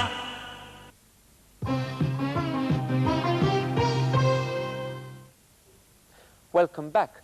The debacle in Ayodhya has both given the BJP its greatest opportunity and also reduced its fortunes to their lowest ebb. That, at least, is how different factions within the party see their future. And the difference may not remain one of mere interpretation. It could lead to a battle over the direction the party hereafter takes, which may in turn tear it apart. Nireta Alva and KP Vijay examine the possibilities that lie ahead and the costs and consequences they entail. With its governments dismissed, its top leadership arrested, and its kindred organizations banned, the BJP stands at a crossroad. For as the dust settles on the demolition at Ayodhya, it is apparent that the BJP has effected the greatest political polarization since independence. Equally importantly, the communal frenzy which followed the events of December the 6th has been so seared on the Indian conscience that perhaps India has changed forever. In this situation, the BJP's hardliners want to capitalize on what they consider the achievements of December 6th, whilst the party's moderates want to draw back, rethink and start again. Yet most outside analysts believe that if the party is to channelize the sympathy it might have garnered into hard electoral gains, it must walk a tightrope between both factions. So as it stands at this historic crossroad, which way will it turn? That is the dilemma the BJP faces. They're in deep trouble. And they're in deep trouble because of one thing. You see, they had been projecting, and I think fairly successfully projecting themselves as a possible government in waiting. This image has been, I think, severely dented after what has happened, which means that even if they are centrist and disciplined, they certainly cannot control their followers. It will be a matter of very close scrutiny and examination by the party. Why did it happen? What went wrong? Where did the control mechanisms of the party as such fail? The leadership had given a commitment, we shall not let it happen. Where did the leadership misjudge the situation? Did it misjudge public sentiment? Did it misjudge administrative arrangements? In any respect, did it misjudge the temper of the rank and file of the party? That's a question that will almost certainly be answered in the affirmative. But questions asked by men like Jaswant Singh and even Vajpayee may not count for much. They are acknowledged moderates, and on that fateful day, it seemed as if the mantle of leadership had finally passed to the hardliners. So today, will their doubts be raised? And if they are, will they be answered? There are differences, there are different opinions, but our party has a significant and specific character that when we take a collective decision, every member, every person, even he might be having a different opinion, he abides by the collective decision. Suppose I express some strong views in the party meeting, then I should be described as a strong liner. And somebody else in a soft manner, soft approach is there in the party. He should be moderate. The whole thing is combined, heard, discussed, deliberated upon, and then finally a solution is arrived at. What lies behind all this is the future of the BJP as a political party, not only as a credible alternative to the Congress, but also as a viable opposition in the interim. And here, since the first task was to limit the damage done to its reputation on the 6th, the moderate line prevailed. We are sorry we could not prevent a section of car sevaks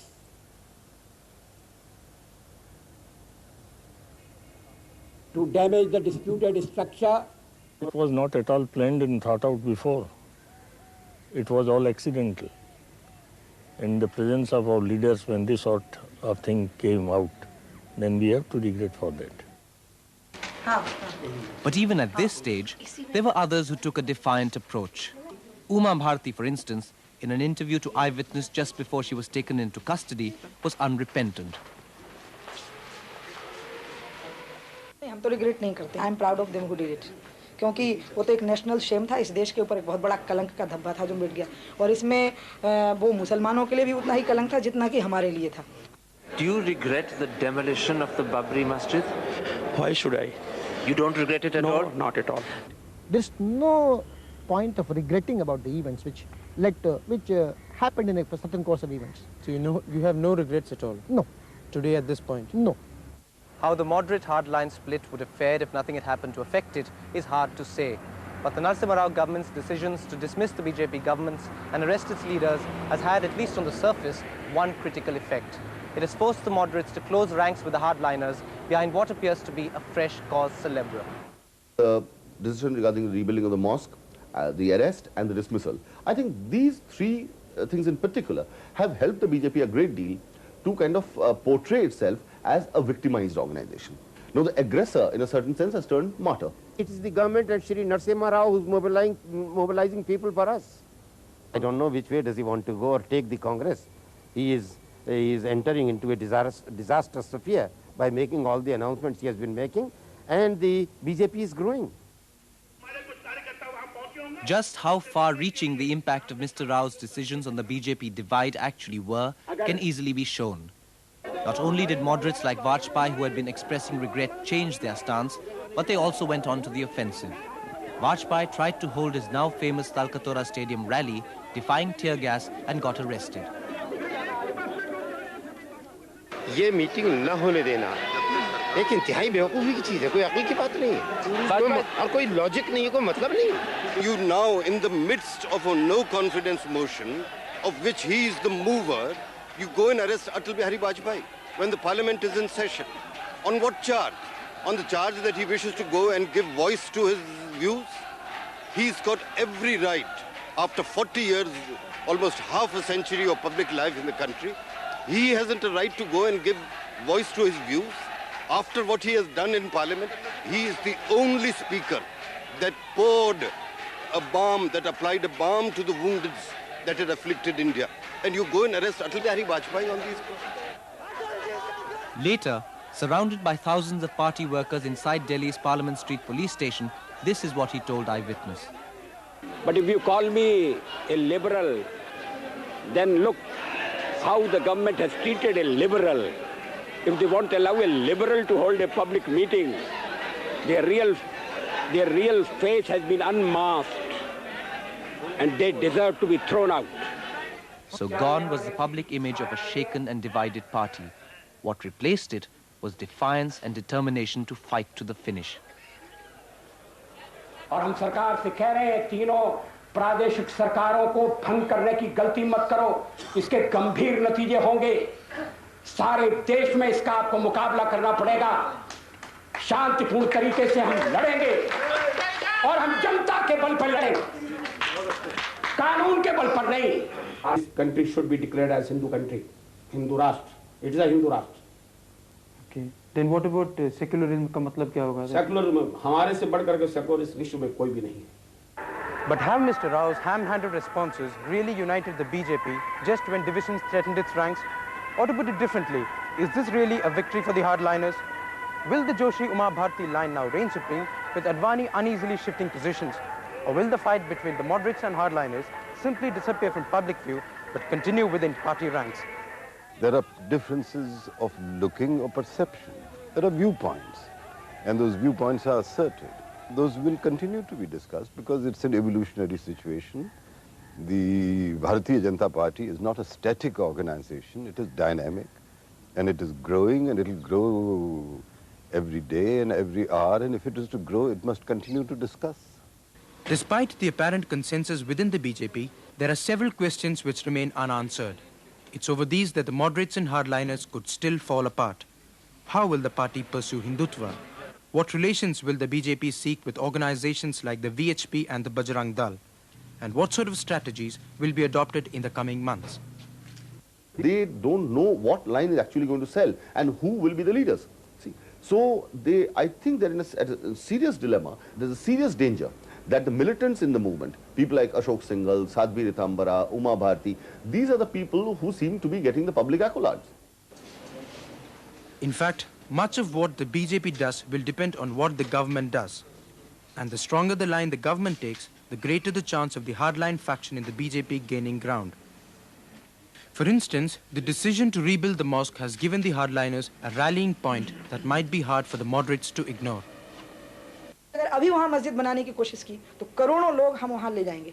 हम ना पहुँचेंगे तो भी लोग वहाँ पहुँचेंगे, लाखों लोग अपनी जान दे देंगे, हम सब अपने प्राणों की बलि दे देंगे, लेकिन हम वहाँ मस्जिद अब नहीं बनने देंगे. अगर आज नरसिंहा राव और वहाँ पर मस्जिद बनवाने की बात करते हैं तो मैं समझता हूँ एक नरसिंहा राव दूसरे बाबर के रूप में हमारे सामने में आएंगे. बाबर राष्ट्र विरोधी था, इस देश का पैदा हुआ नहीं था, विदेशी आक्रामक था. तो जैसे विदेशी आक्रामक के साथ में व्यवहार किया जाता है वैसा हम राव के साथ करेंगे. The reconstruction of the mosque, whether you call it a structure or a mosque, is not acceptable. However, at the end of the day, the BJP with its long-term goal of taking power at the center will probably avoid the path of total confrontation. After all, spearheading a purely religious movement could even invite its de-recognition as a political party. That means a complete victory for the hardliners is ruled out. My feeling is the Sangh Parivar will assert, and it will have to assert very strongly in favor of the moderates in the BJP, because surely, see, the RSS would not like Bal Thackeray to take over the agenda. They would rather have a Advani or a Vajpayee who can be controlled by the Sangh. It's on the middle ground over how to implement policy that the moderate hardline battle will take place. First, the whole question of Hindutva. Perhaps the BJP slogan has captured the public imagination, but it has also become synonymous with yatras, the temple-mosque dispute, and an exacerbated communal divide. In fact, many members of the BJP openly acknowledge the need to make Hindutva more of a philosophical abstraction and less of a purely cynical emotional issue. People go by just some catchy slogans, and there is a group of people, elitist amongst the Hindus also, who do not understand anything about Hinduism. It is not a sect, it is not a creed, Hinduism, it is a way of living. So that is known, sometimes if you put it in Sanskritized word, Hindutva.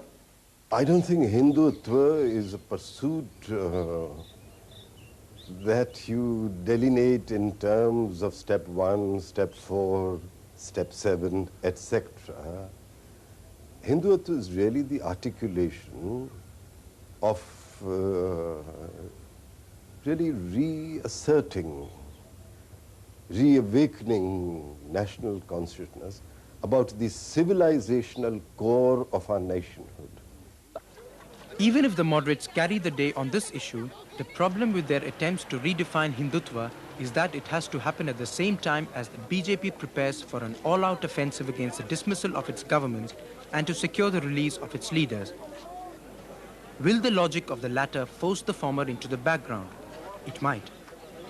But the first signs are that the campaign against the dismissals will be constitutional, which suggests that the two can happen together.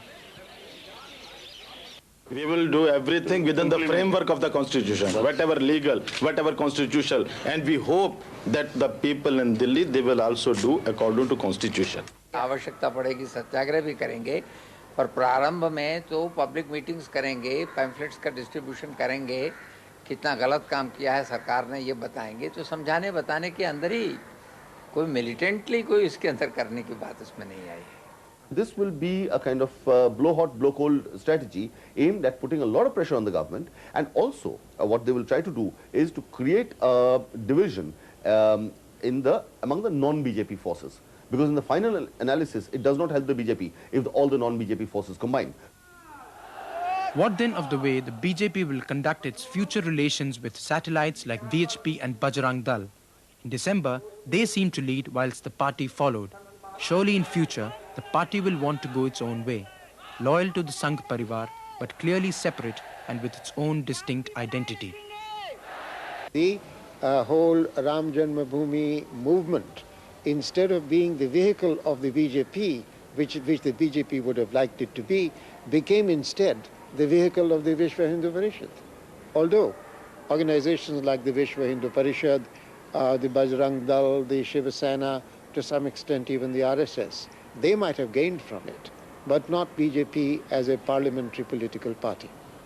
The point is they have their separate field of activity, we have our separate field of activity, and this common purpose of building a temple is there, that's all. And when it comes to political strategies and policies, the issues on which the party will stake its future, the fight between moderates and hardliners could be particularly severe. The start of this could be the removal of Joshi as president. The battle to succeed will determine the content of what follows. I think BJP does have to make a very careful reassessment now. This is not the first time. After all, the Janasangh had to do a very careful reassessment when it changed its line from what used to be known as the Balraj Madhok line of Qatar communalism to the Deen Dayal Upadhyay line of a more broad socio-economic program. It did a reassessment at that time and it took the correct turn. I think now again it has to do a reassessment, and I hope that it will return to something like the Deen Dayal Upadhyay line, rather than get pushed towards the Balraj Madhok line. And I think today it is closer to the original image of the Janasangh than to the revised image of the BJP as it was made by Deen Dayal Upadhyay. Which way the battle for the BJP goes is hard to tell, but what is certain is that this will be a fight for the soul of the party. And with the political divisions in the country growing, and with a midterm poll seeming a distinct possibility, what happens to the BJP is not just a party matter, but a national issue. After all, the winners of this internal feud could emerge as the next rulers of the country. Although most BJP leaders have either become controversial or lost credibility, for many there is still one who commands respect. He is often described as a lone voice in his party or even just a liberal facade to disguise a less tolerant reality. But whatever you think of him, Atal Bihari Vajpayee has a way of speaking out when the chips are down. And that's exactly what he does in this interview. And although many in his party may not like what he says, they cannot ignore it. Mr. Vajpayee, you've often been described as a liberal. What does a liberal mean to you? What are the sort of liberal values that you hold dear? Take, for example, tolerance. Even if you think that the other viewpoint is not correct, you have to listen to that viewpoint. You have to respect the holder of that viewpoint. There are bound to be differences. But differences should not lead us to intolerance. Just because you differ with somebody, you should not become intolerant of them. Do you find people around you becoming intolerant? Do you find that intolerance No, is there increasing? is a growing tendency, yes, in the country as a whole. In politics? Attitudes are getting hardened. There is the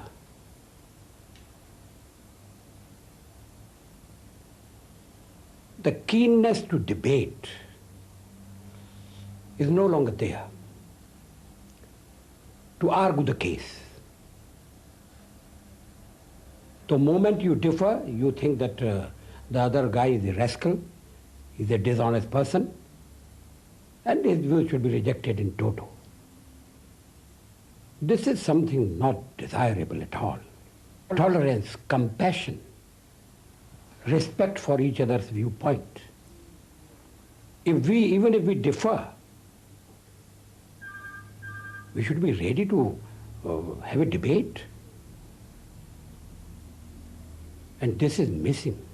Did you, after December the 6th, offer your resignation to Mr. Sundar Singh Bhandari, the Vice President of the BJP, and to the Lok Sabha Speaker? I sought the permission of the party to resign from Lok Sabha. When I met the Speaker, I expressed my desire to submit my resignation. The party did not allow me to resign.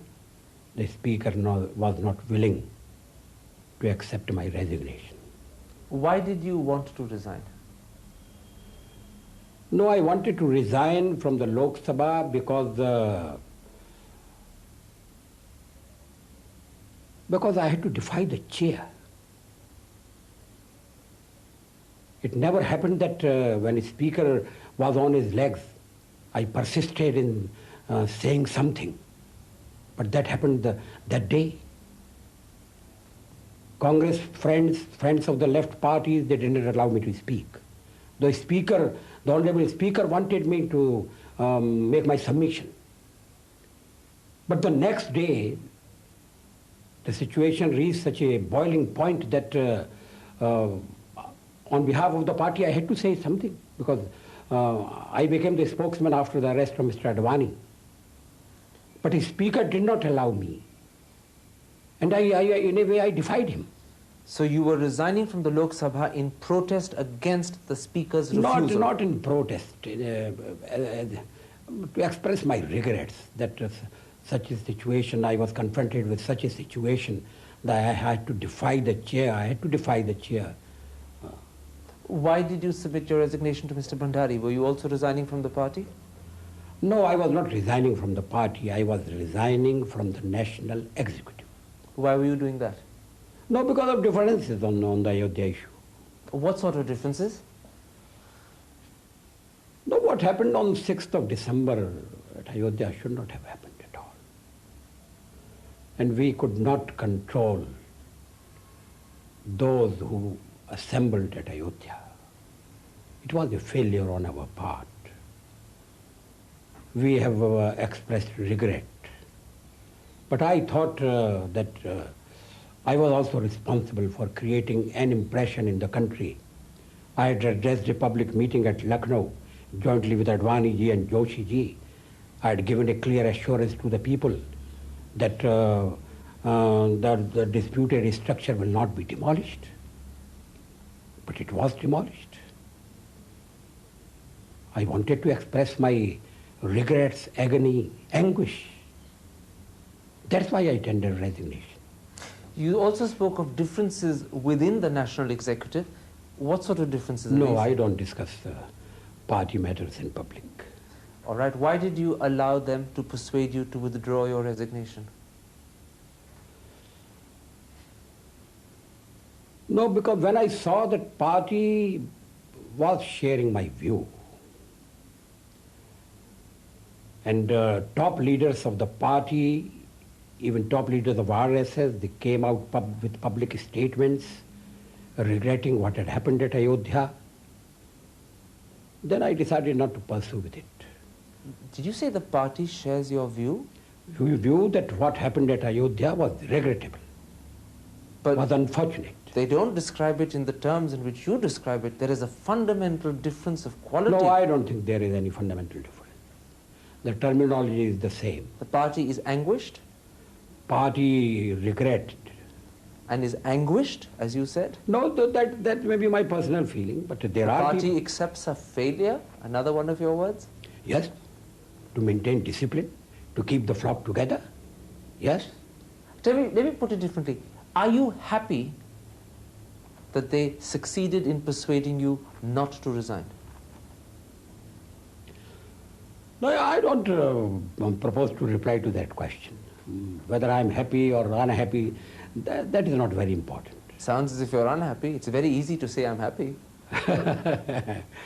I wish it were so simple. It's not so simple. So you are unhappy. Please put another question. Mr. Vajpayee, what are the sort of things that make you unhappy as a party man?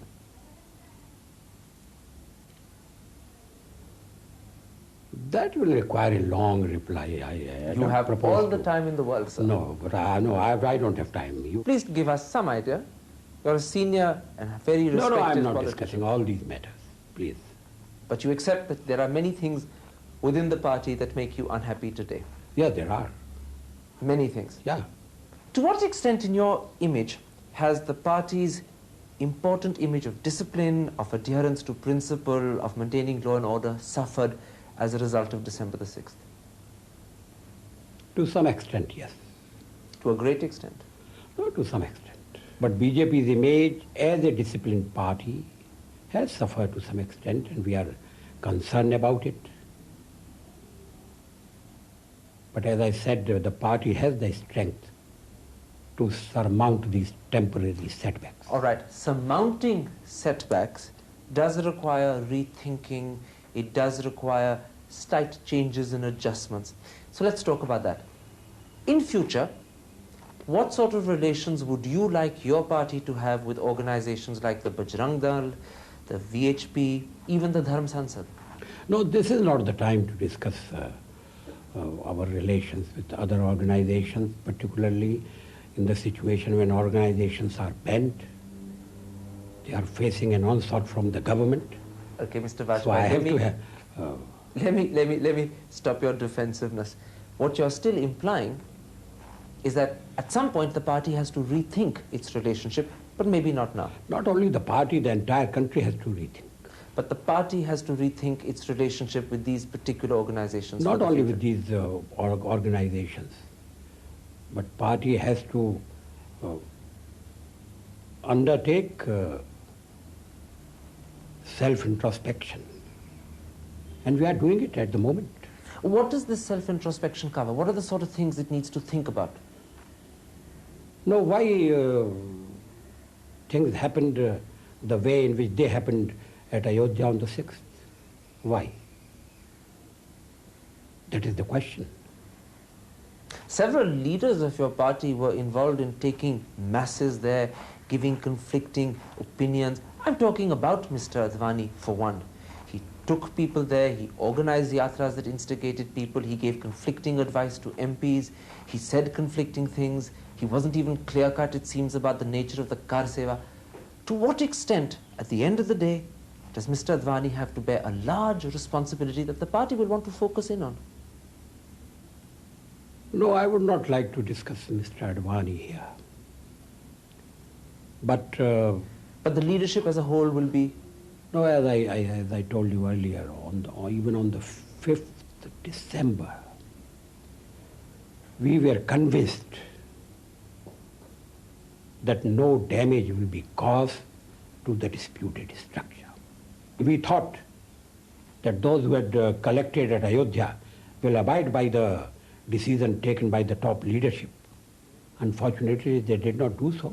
What you're saying is that there was a failure of judgment by the leadership, and that needs to be introspected upon. Yes, we miscalculated, yeah. And the leadership... Because we were, at the last moment, we were faced, the people collected at Ayodhya were faced with the choice of either doing nothing or doing something undesirable. And in a sense, the leadership was responsible for letting this outcome happen. They should have thought about it in advance. No, we should have thought about many things in advance. But we had pinned our hopes on the judgment being delivered before the 6th. Do you believe that the BJP should now struggle for the restitution of temples at Mathura, Kashi Vishwanath? No, this is a hypothetical question. Unfortunately, a lot of things begin as hypotheses. A lot of things begin as hypotheses. Would you want the party to struggle for these two temples after everything that's now happened? No, Mathura, either Mathura or Varanasi, they are not on our agenda. And you don't want them on the agenda? No. Let me say something else to you. You sounded very honest. You've spoken with enormous sincerity and confidence. But a lot of people listen to Atal Bihari Vajpayee and say, he speaks in a conciliatory fashion on one day, and he blows very hot like a devil the next. He's being manipulated by the RSS. People are free to draw their conclusions. I am what I am. And but is there a sense in which... And I don't suffer from double think or double speak. No, I don't. Everything you said to me today, you mean? Of course. Do you have any doubts? In which case, why have you publicly told us that you wanted to resign from the NEC? Surely these are factors that will embarrass the party a little. Why have you told me this? No, because you asked me a question and I wanted to be truthful. I didn't want to hide facts. Do you also want to push the party by making public your position towards coming closer to your thinking? No, no question of pushing the party. It's moving there anyway. I do place my viewpoint very strongly in the party, before the party. Do you think your colleagues like you in the party, your senior colleagues? You direct that question to my colleagues. In which case, my last question, Mr. Advani. Mr. Advani? My apologies, a Freudian slip. In that case, Mr. Vajpayee, is there any chance of your wanting to resign from the National Executive or Parliament again in the foreseeable future? Can you see anything happening that might make you want to resign again? No. You're going to stay in the National Executive for the foreseeable future? Yes. Mr. Vajpayee, thank you very much. Thank you. And there we take our last break. But then top Indian politicians join us to debate how India after Ayodhya will fare in 1993.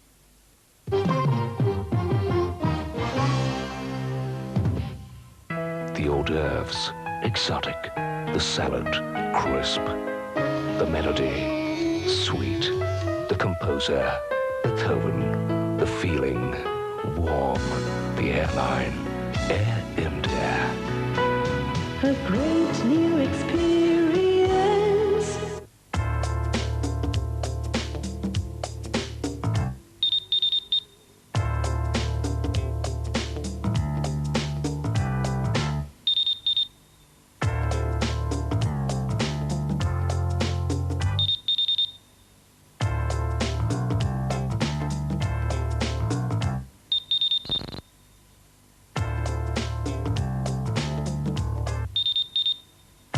Odyssey from VIP.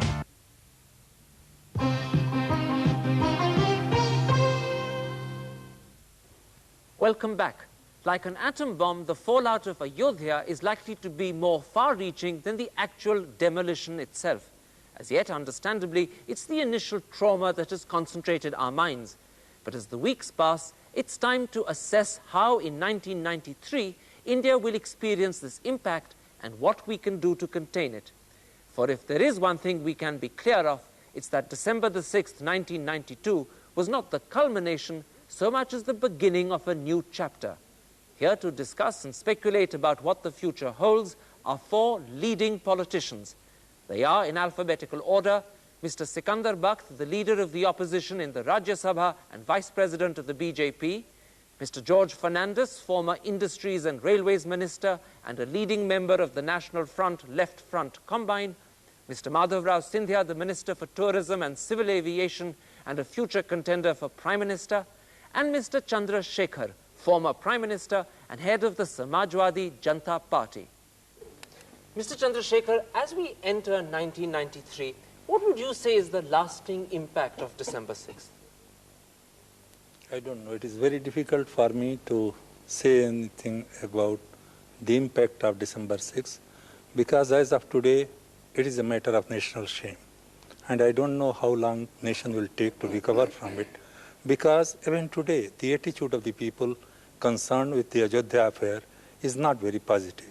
It is, I am not trying to apportion blame to any one group or any one party, but the nation as a whole and the political party collectively are not responding to the calamity that has befallen to the nation. So it is very difficult for me to make a conjecture. In your long time in politics, can you remember a moment as bad as this before? I think the only moment that I can think of is the assassination of Mahatma Gandhi. But even at that time, that was an act of one person who went mad or who was a lunatic in the words of Pandit Jawaharlal Nehru.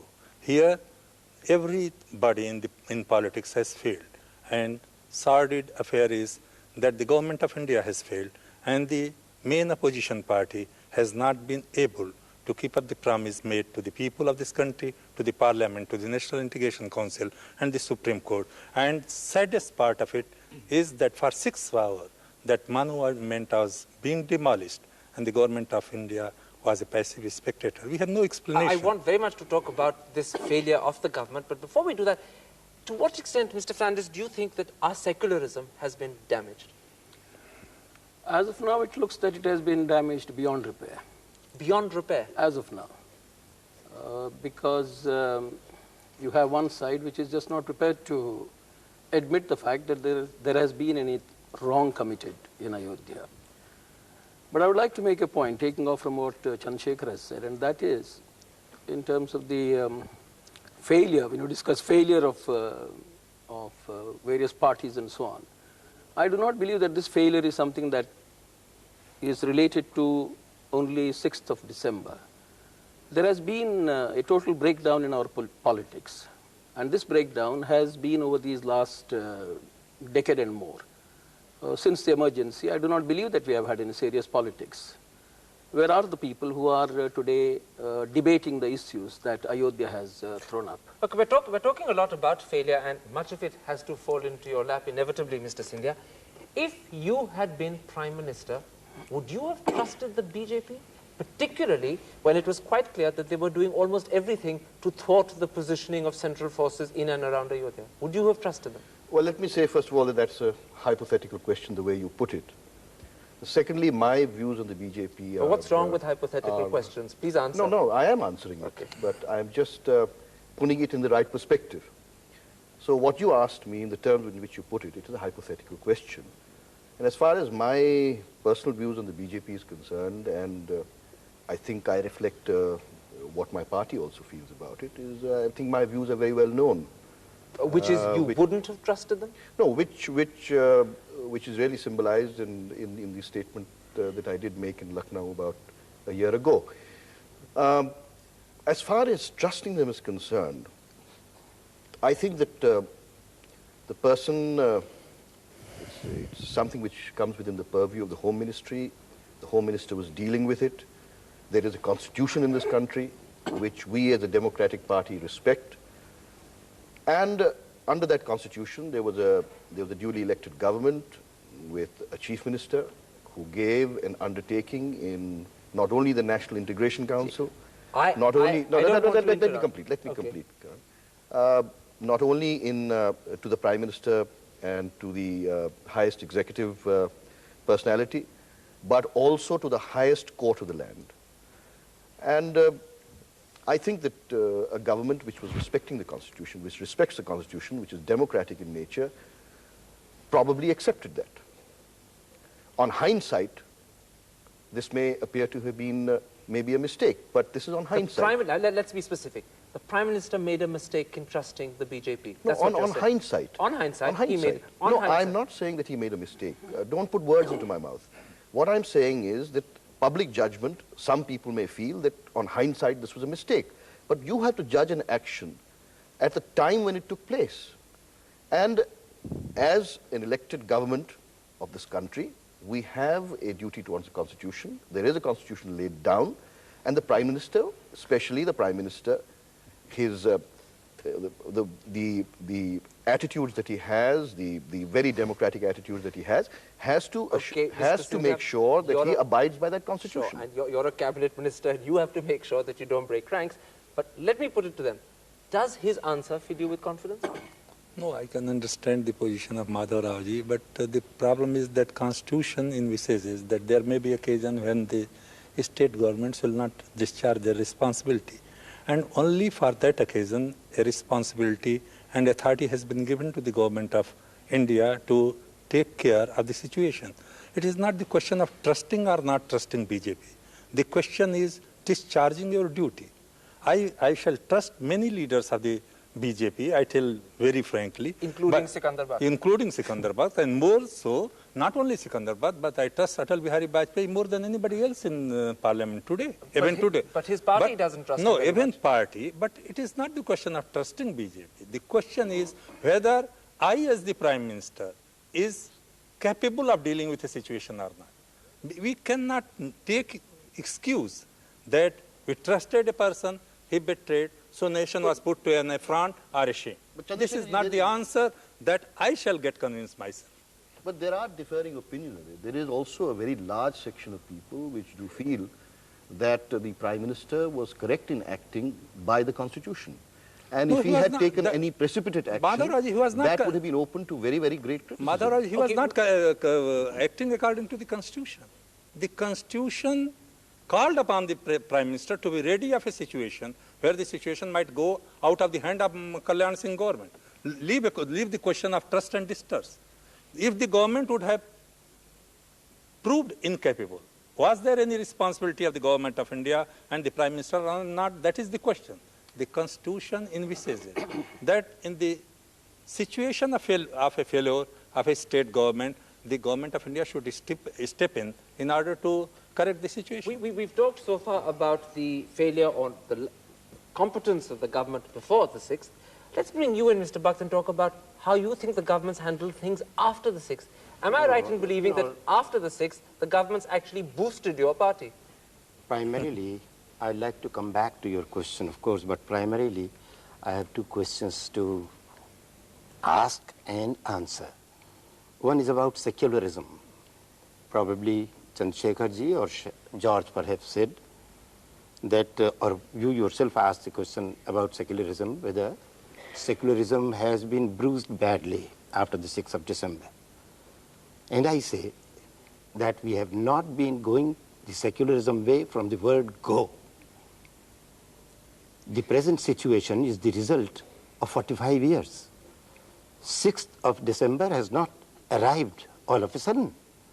It is the result of compartmentalizing secularism for the last 45 years. That's very much the point Mr. Fernandez was making as well. That's exactly. So what I mean is there are certain obvious aberrations in our using the word secularism up till now. We have been partners in governments with known communalists who got this country divided. And nobody seems to be aware of that fact today. You were partners in government once upon a time with Mr. Chandrasekhar. Yes, quite right. No, I am talking... Although he wasn't part of the government, he was part of the party. I am talking of the historically known communalists. I am talking of those communalists who got this country divided on the basis of two-nation theory. They are very much in the polity of this country today, and they are very much right in the lap of those who claim that they are the saviors of secularism in this country. You've moved this discussion dramatically into the sphere of communalism much earlier than I wanted to. No. Do you see him as a communalist? Have I finished? Have I finished, George? I was Well, wondering. if you ask me about Sikandar Bakht as a person, no.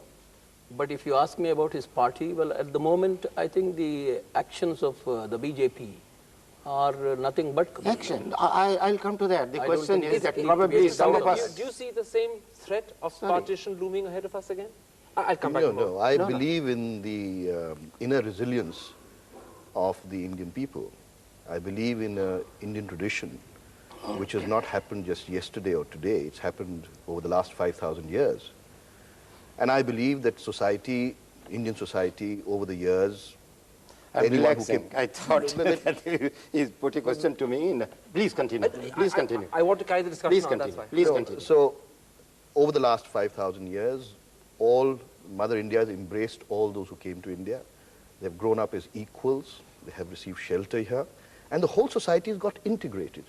As a result of the integration, I don't think an artificial compartmentalization which a particular political party is trying to achieve in India to achieve its political objectives is really possible over the long term. Because look at the way, even from the economic angle, how the integration takes place. I mean, the glass makers and the bangle makers of Firozabad are predominantly Muslim. Let me complete now, Karan. It's you who's interrupting too often now. Let me just complete. The bangle makers... I thought I'm totally lost. Let me just... Please go All right, ahead. if I could just... No, please now that you've asked me to come in, let me just complete my Right. statement. Right. You see the relationship between the bangle makers of Firozabad and those who ultimately sell those goods. It's a complete sympathetic relationship between the Hindu and the Muslim. You see the same thing in the brassware producers of Muradabad. You see the same thing in the weavers from Varanasi. And the same thing amongst the leather makers of Kanpur. So therefore, it is an integrated society over a very large number of years. And I don't think it can be dissected artificially overnight. Okay, let me come back to you, Mr. Sikandar Bakht. There is a feeling over here that your party has awakened something that may have been slumbering, but you've let a genie out of the bottle. Well, Hindu assertiveness. Do you accept that, Charlie? No, I don't. Because unfortunate is that in this country, my feeling has been that we have been applying the yardstick of communalism or secularism only on the Hindu, to which I don't agree at all. Unfortunately, you see, as far as Ayodhya is concerned, the 6th of December was a mere aberration. But from whatever we have been doing during the last 45 years, encouraging the old communalists in this country, something had to happen. And in fact, if you look at it, Ayodhya is in fact a massive protest against the re-emergence of the polity of pre-1947 which got this country divided. No, I don't think that's right. No, Sikandar Bakht, well, that's how I feel. That's how I feel. Let me make a point. Please. And this point goes back to 7th of August 1990, when the Mandal Commission recommendations were implemented.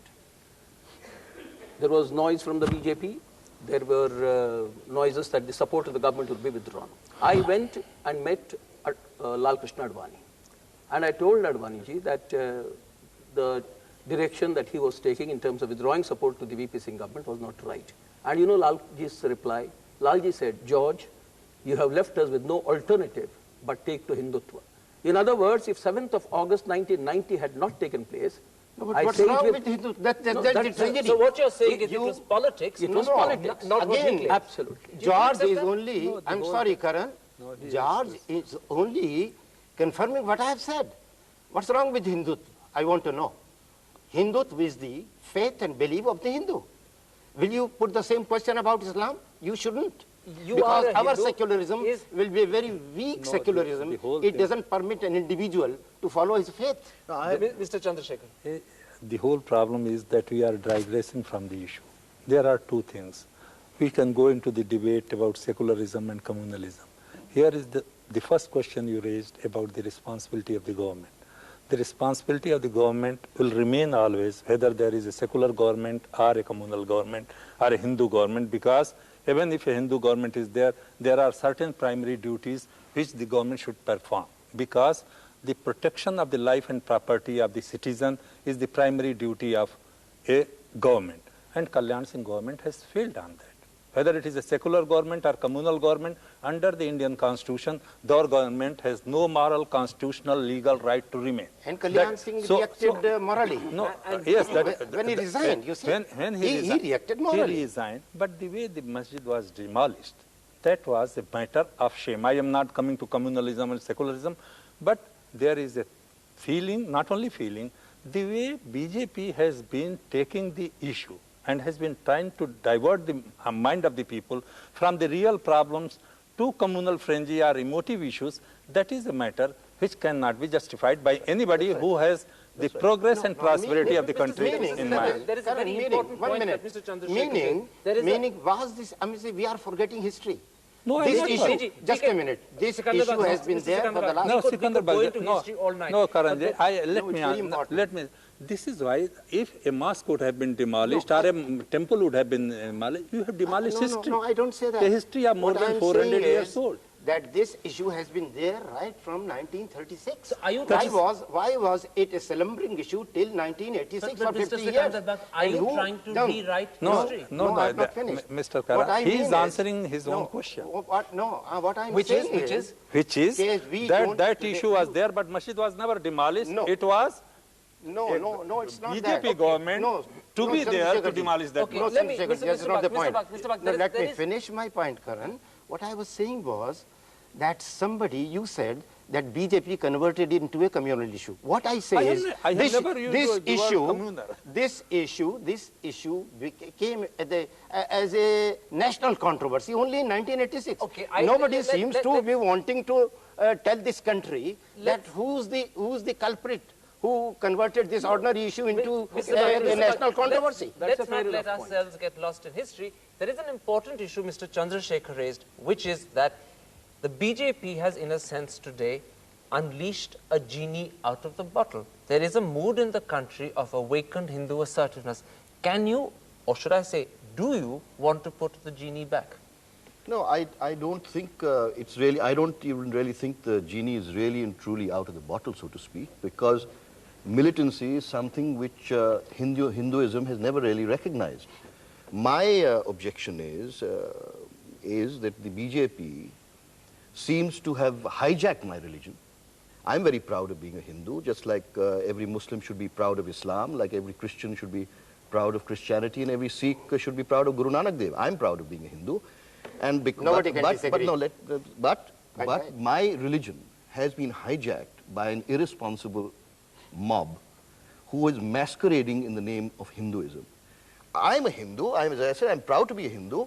I have given no letter of authority to Mr. Ashok Singhal or any other person from the BJP to be my spokesman. I accept that. And therefore, it doesn't require a certificate from anybody. I therefore believe that the majority Hindu in this country, the large majority, is still one who believes in non-violence, who believes in all the things that Hinduism stood for in over 5,000 years. But the question I asked was, as a government, are you concerned about the mood in the country of an awakened Hindu assertiveness that many people feel I don't think so, because this is not the real Hindu ethos. It is something which, just a minute, let me just finish.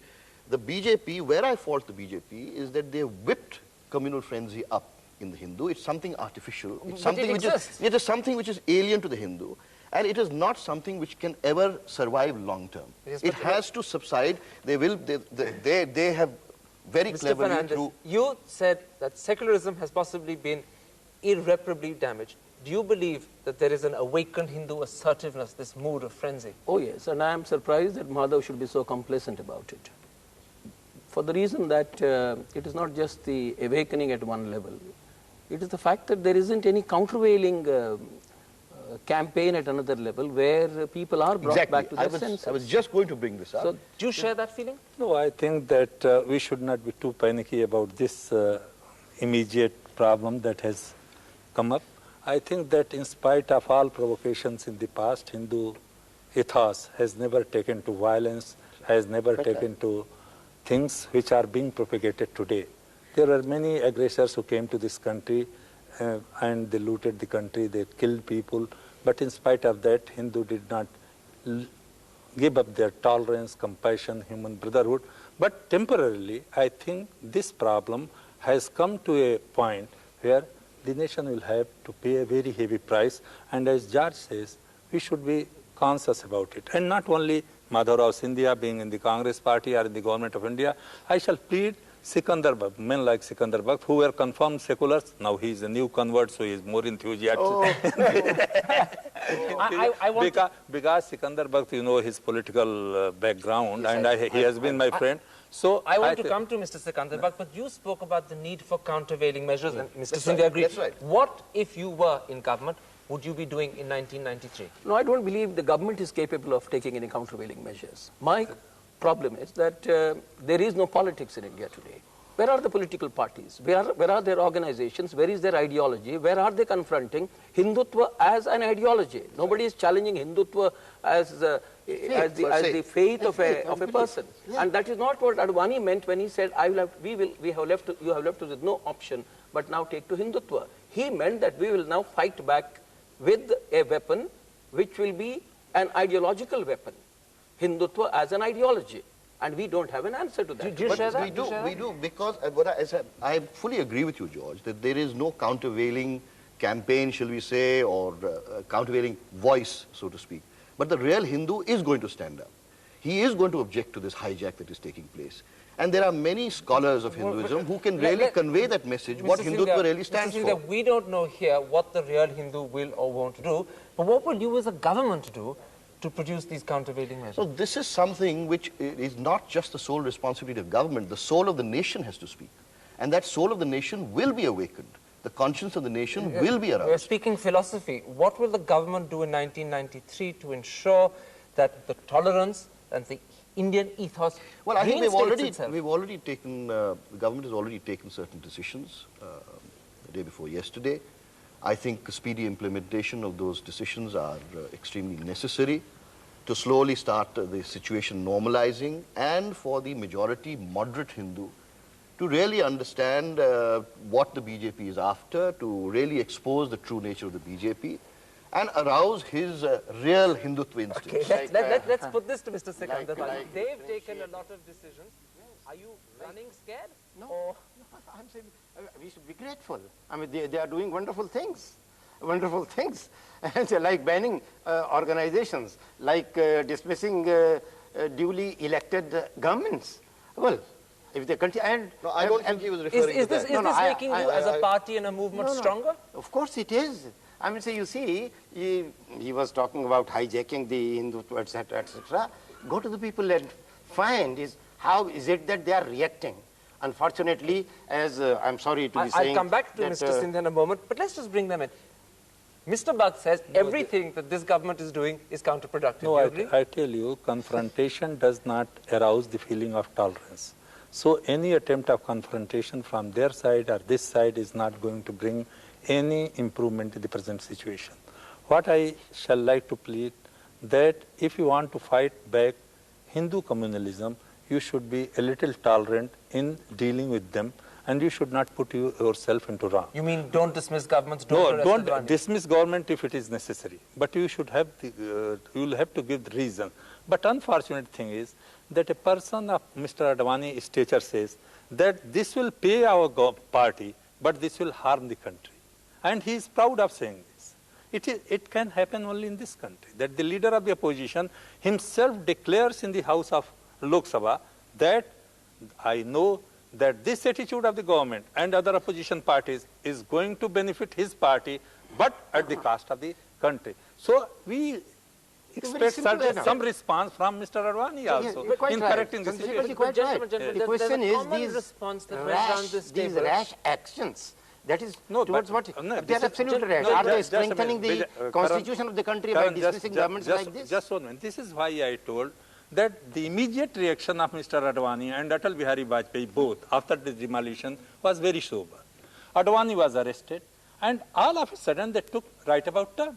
I told Mr. Atal Bihari Vajpayee that was it so important, the arrest of Mr. Advani under an ordinary section of IPC, that you should change your whole attitude about Indian politics and the problem before the nation. Let me pick up something you said. There's a widespread feeling which you all share that in a sense, politics has come to dominate this country. No matter whether you're BJP, Congress or wherever, you're all playing politics and the real loser is the country. Right. There are no policies, there are no principles.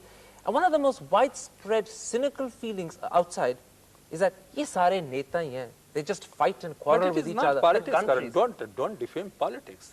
Immediate political gains at any cost. That is not politics.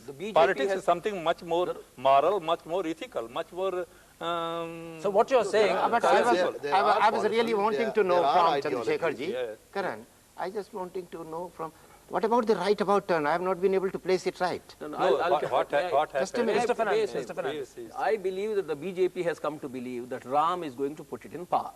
So no matter what you do, they will use every opportunity, whether presented by the government or whether prevailing in the country as a result of the lack of any kind of an ideological fight back. Isn't this the point? Cynicism has taken over. Prolong the issue and keep it alive. I mean, this I don't see why anybody should have any doubt on this. Mr. Chandrasekhar, as a profession, as a tribe, have India's politicians let her down? The Congress running a government in the partnership of Muslim League and on its own conditions. I hold you brief for the Congress. Gentlemen, we can't all talk together. I want to ask you, as a tribe, as a profession, given what you're talking about, the failure of there being a countervailing ethos, the failure of there being an ideology to fight Hindutva, as a tribe, have India's politicians let her down? Not individually, collectively.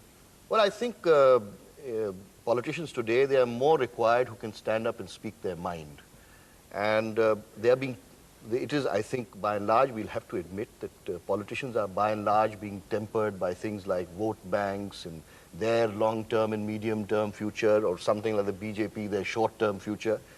And I think a responsible political party and responsible politicians of a political party should weigh up the long-term interests of the nation. And certain things that Mr. Bhatt just talked about, certain measures that have been taken by government, there are sometimes very inconvenient periods in a government's life when it may have to take certain decisions which may not be entirely palatable to everyone. I mean, I know what the situation, I know, just a minute, I know what the situation in Bhopal was. I can't speak really about Rajasthan and Himachal Pradesh because I do not have the personal knowledge of this, but I know what was happening in Bhopal. Ministers were distributing sweets in Vallabh Bhavan. They were receiving the Kar Sevaks back at the station with garlands. Bajrang Dal was allowed to roam the streets of Bhopal, shouting loud slogans, and just a minute, terrorize everyone. Now, what basically I feel, all right, even if it's temporary, what is important is what is the message that is going down to your administration. Exactly. Because ultimately, if it starts affecting the administration and the bureaucrat himself is double-minded, what really do the political masters want? Talking about hijacking. This idea that the bureaucracy in Delhi, in league with the bureaucracy in Bhopal, is now going to be the upholder of secularism in the country is not acceptable. Politics has failed. I am prepared to accept that position. Politicians have failed. I am prepared to accept that position. There are three people here who say, in one form or another, politics or politicians have failed. Do you at least accept that much? Well, yes, in a way, because I think we have been indulging for a very, very long time in the politics of electoral arithmetic. And that is what is failing this country, and that is what has resulted in the present on the 6th of December. What type of politics you have promoted? You means media. Because any time, as Madhavrao said, a person tried to speak his mind, which was not very palatable at the moment, you people try to decry such politics. You people always encourage the politics, which was going to be the success of tomorrow. You can have that both ways, Mr. Chandrasekhar. No, it is not. Politicians wouldn't be there if they wasn't for the publicity the media gives them also. Yes, that is, and the politicians, let's not get into that one. Politicians who come out of publicity do these things which is happening in this country.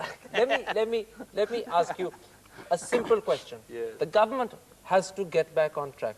Will a change of Prime Minister help? I don't know, because I have spoken my mind. It is not always proper to rub the old man all the time. I'm not going to say anything about this. You're becoming a diplomat late in life. No, I'm not diplomat, because any prime minister in any parliamentary democracy would have survived this calamity.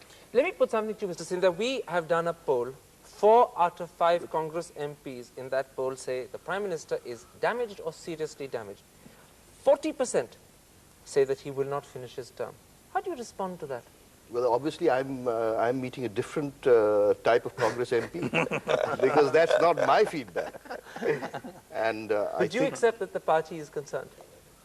The party, I think every political party is concerned. We are, as an Indian, we are concerned. I mean, apart from just being, what is the agenda? What is this nation after? What is the BJP after? I mean, are we thinking today when the world is progressing so fast, so in such an accelerated, such an accelerated pace? No, because the BJP is taking us backwards. He was talking about hijacking. I think he has hijacked the We have to look forward today. What is the agenda for the nation? Power. What?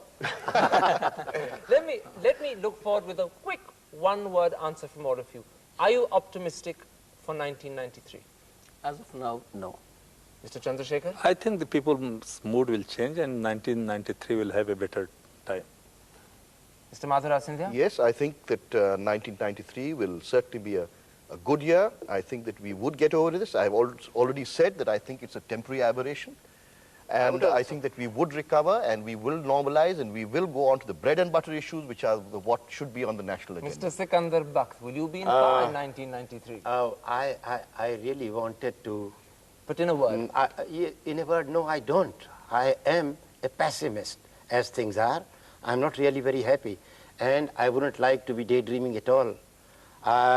मैं उम्मीद की एक शेर उर्दू में सुना दूं, पता नहीं आपके पैनल में मुनासिब है या नहीं, कि बाज़ औक़ात उम्मीद ज़िंदगी का बाइस बन जाती है, लेकिन उम्मीद न हो तो क्या होता है. बहुत अच्छा शेर है.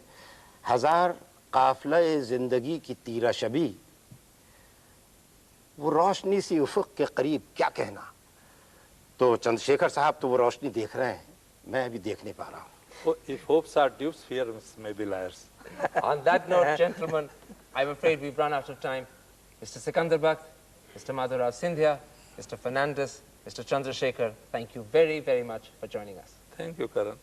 And that brings this special edition of Eyewitness to an end. But since it's also the start of a new year, let's leave the last word to perhaps the greatest Indian alive today, Mother Teresa. Here is an excerpt from her prayer for 1993, read at a peace rally at Rajghat. Goodbye and Happy New Year. So let us pray to Almighty God to give us that grace that we may be able to love one another as God loves each one of us. And the beginning of love is always forgive. Forgive. The fruit of forgiveness is unity and love. Therefore, in these times where we, our people, are suffering, let us forgive each other. Let us come and love one another as God loves each one of us.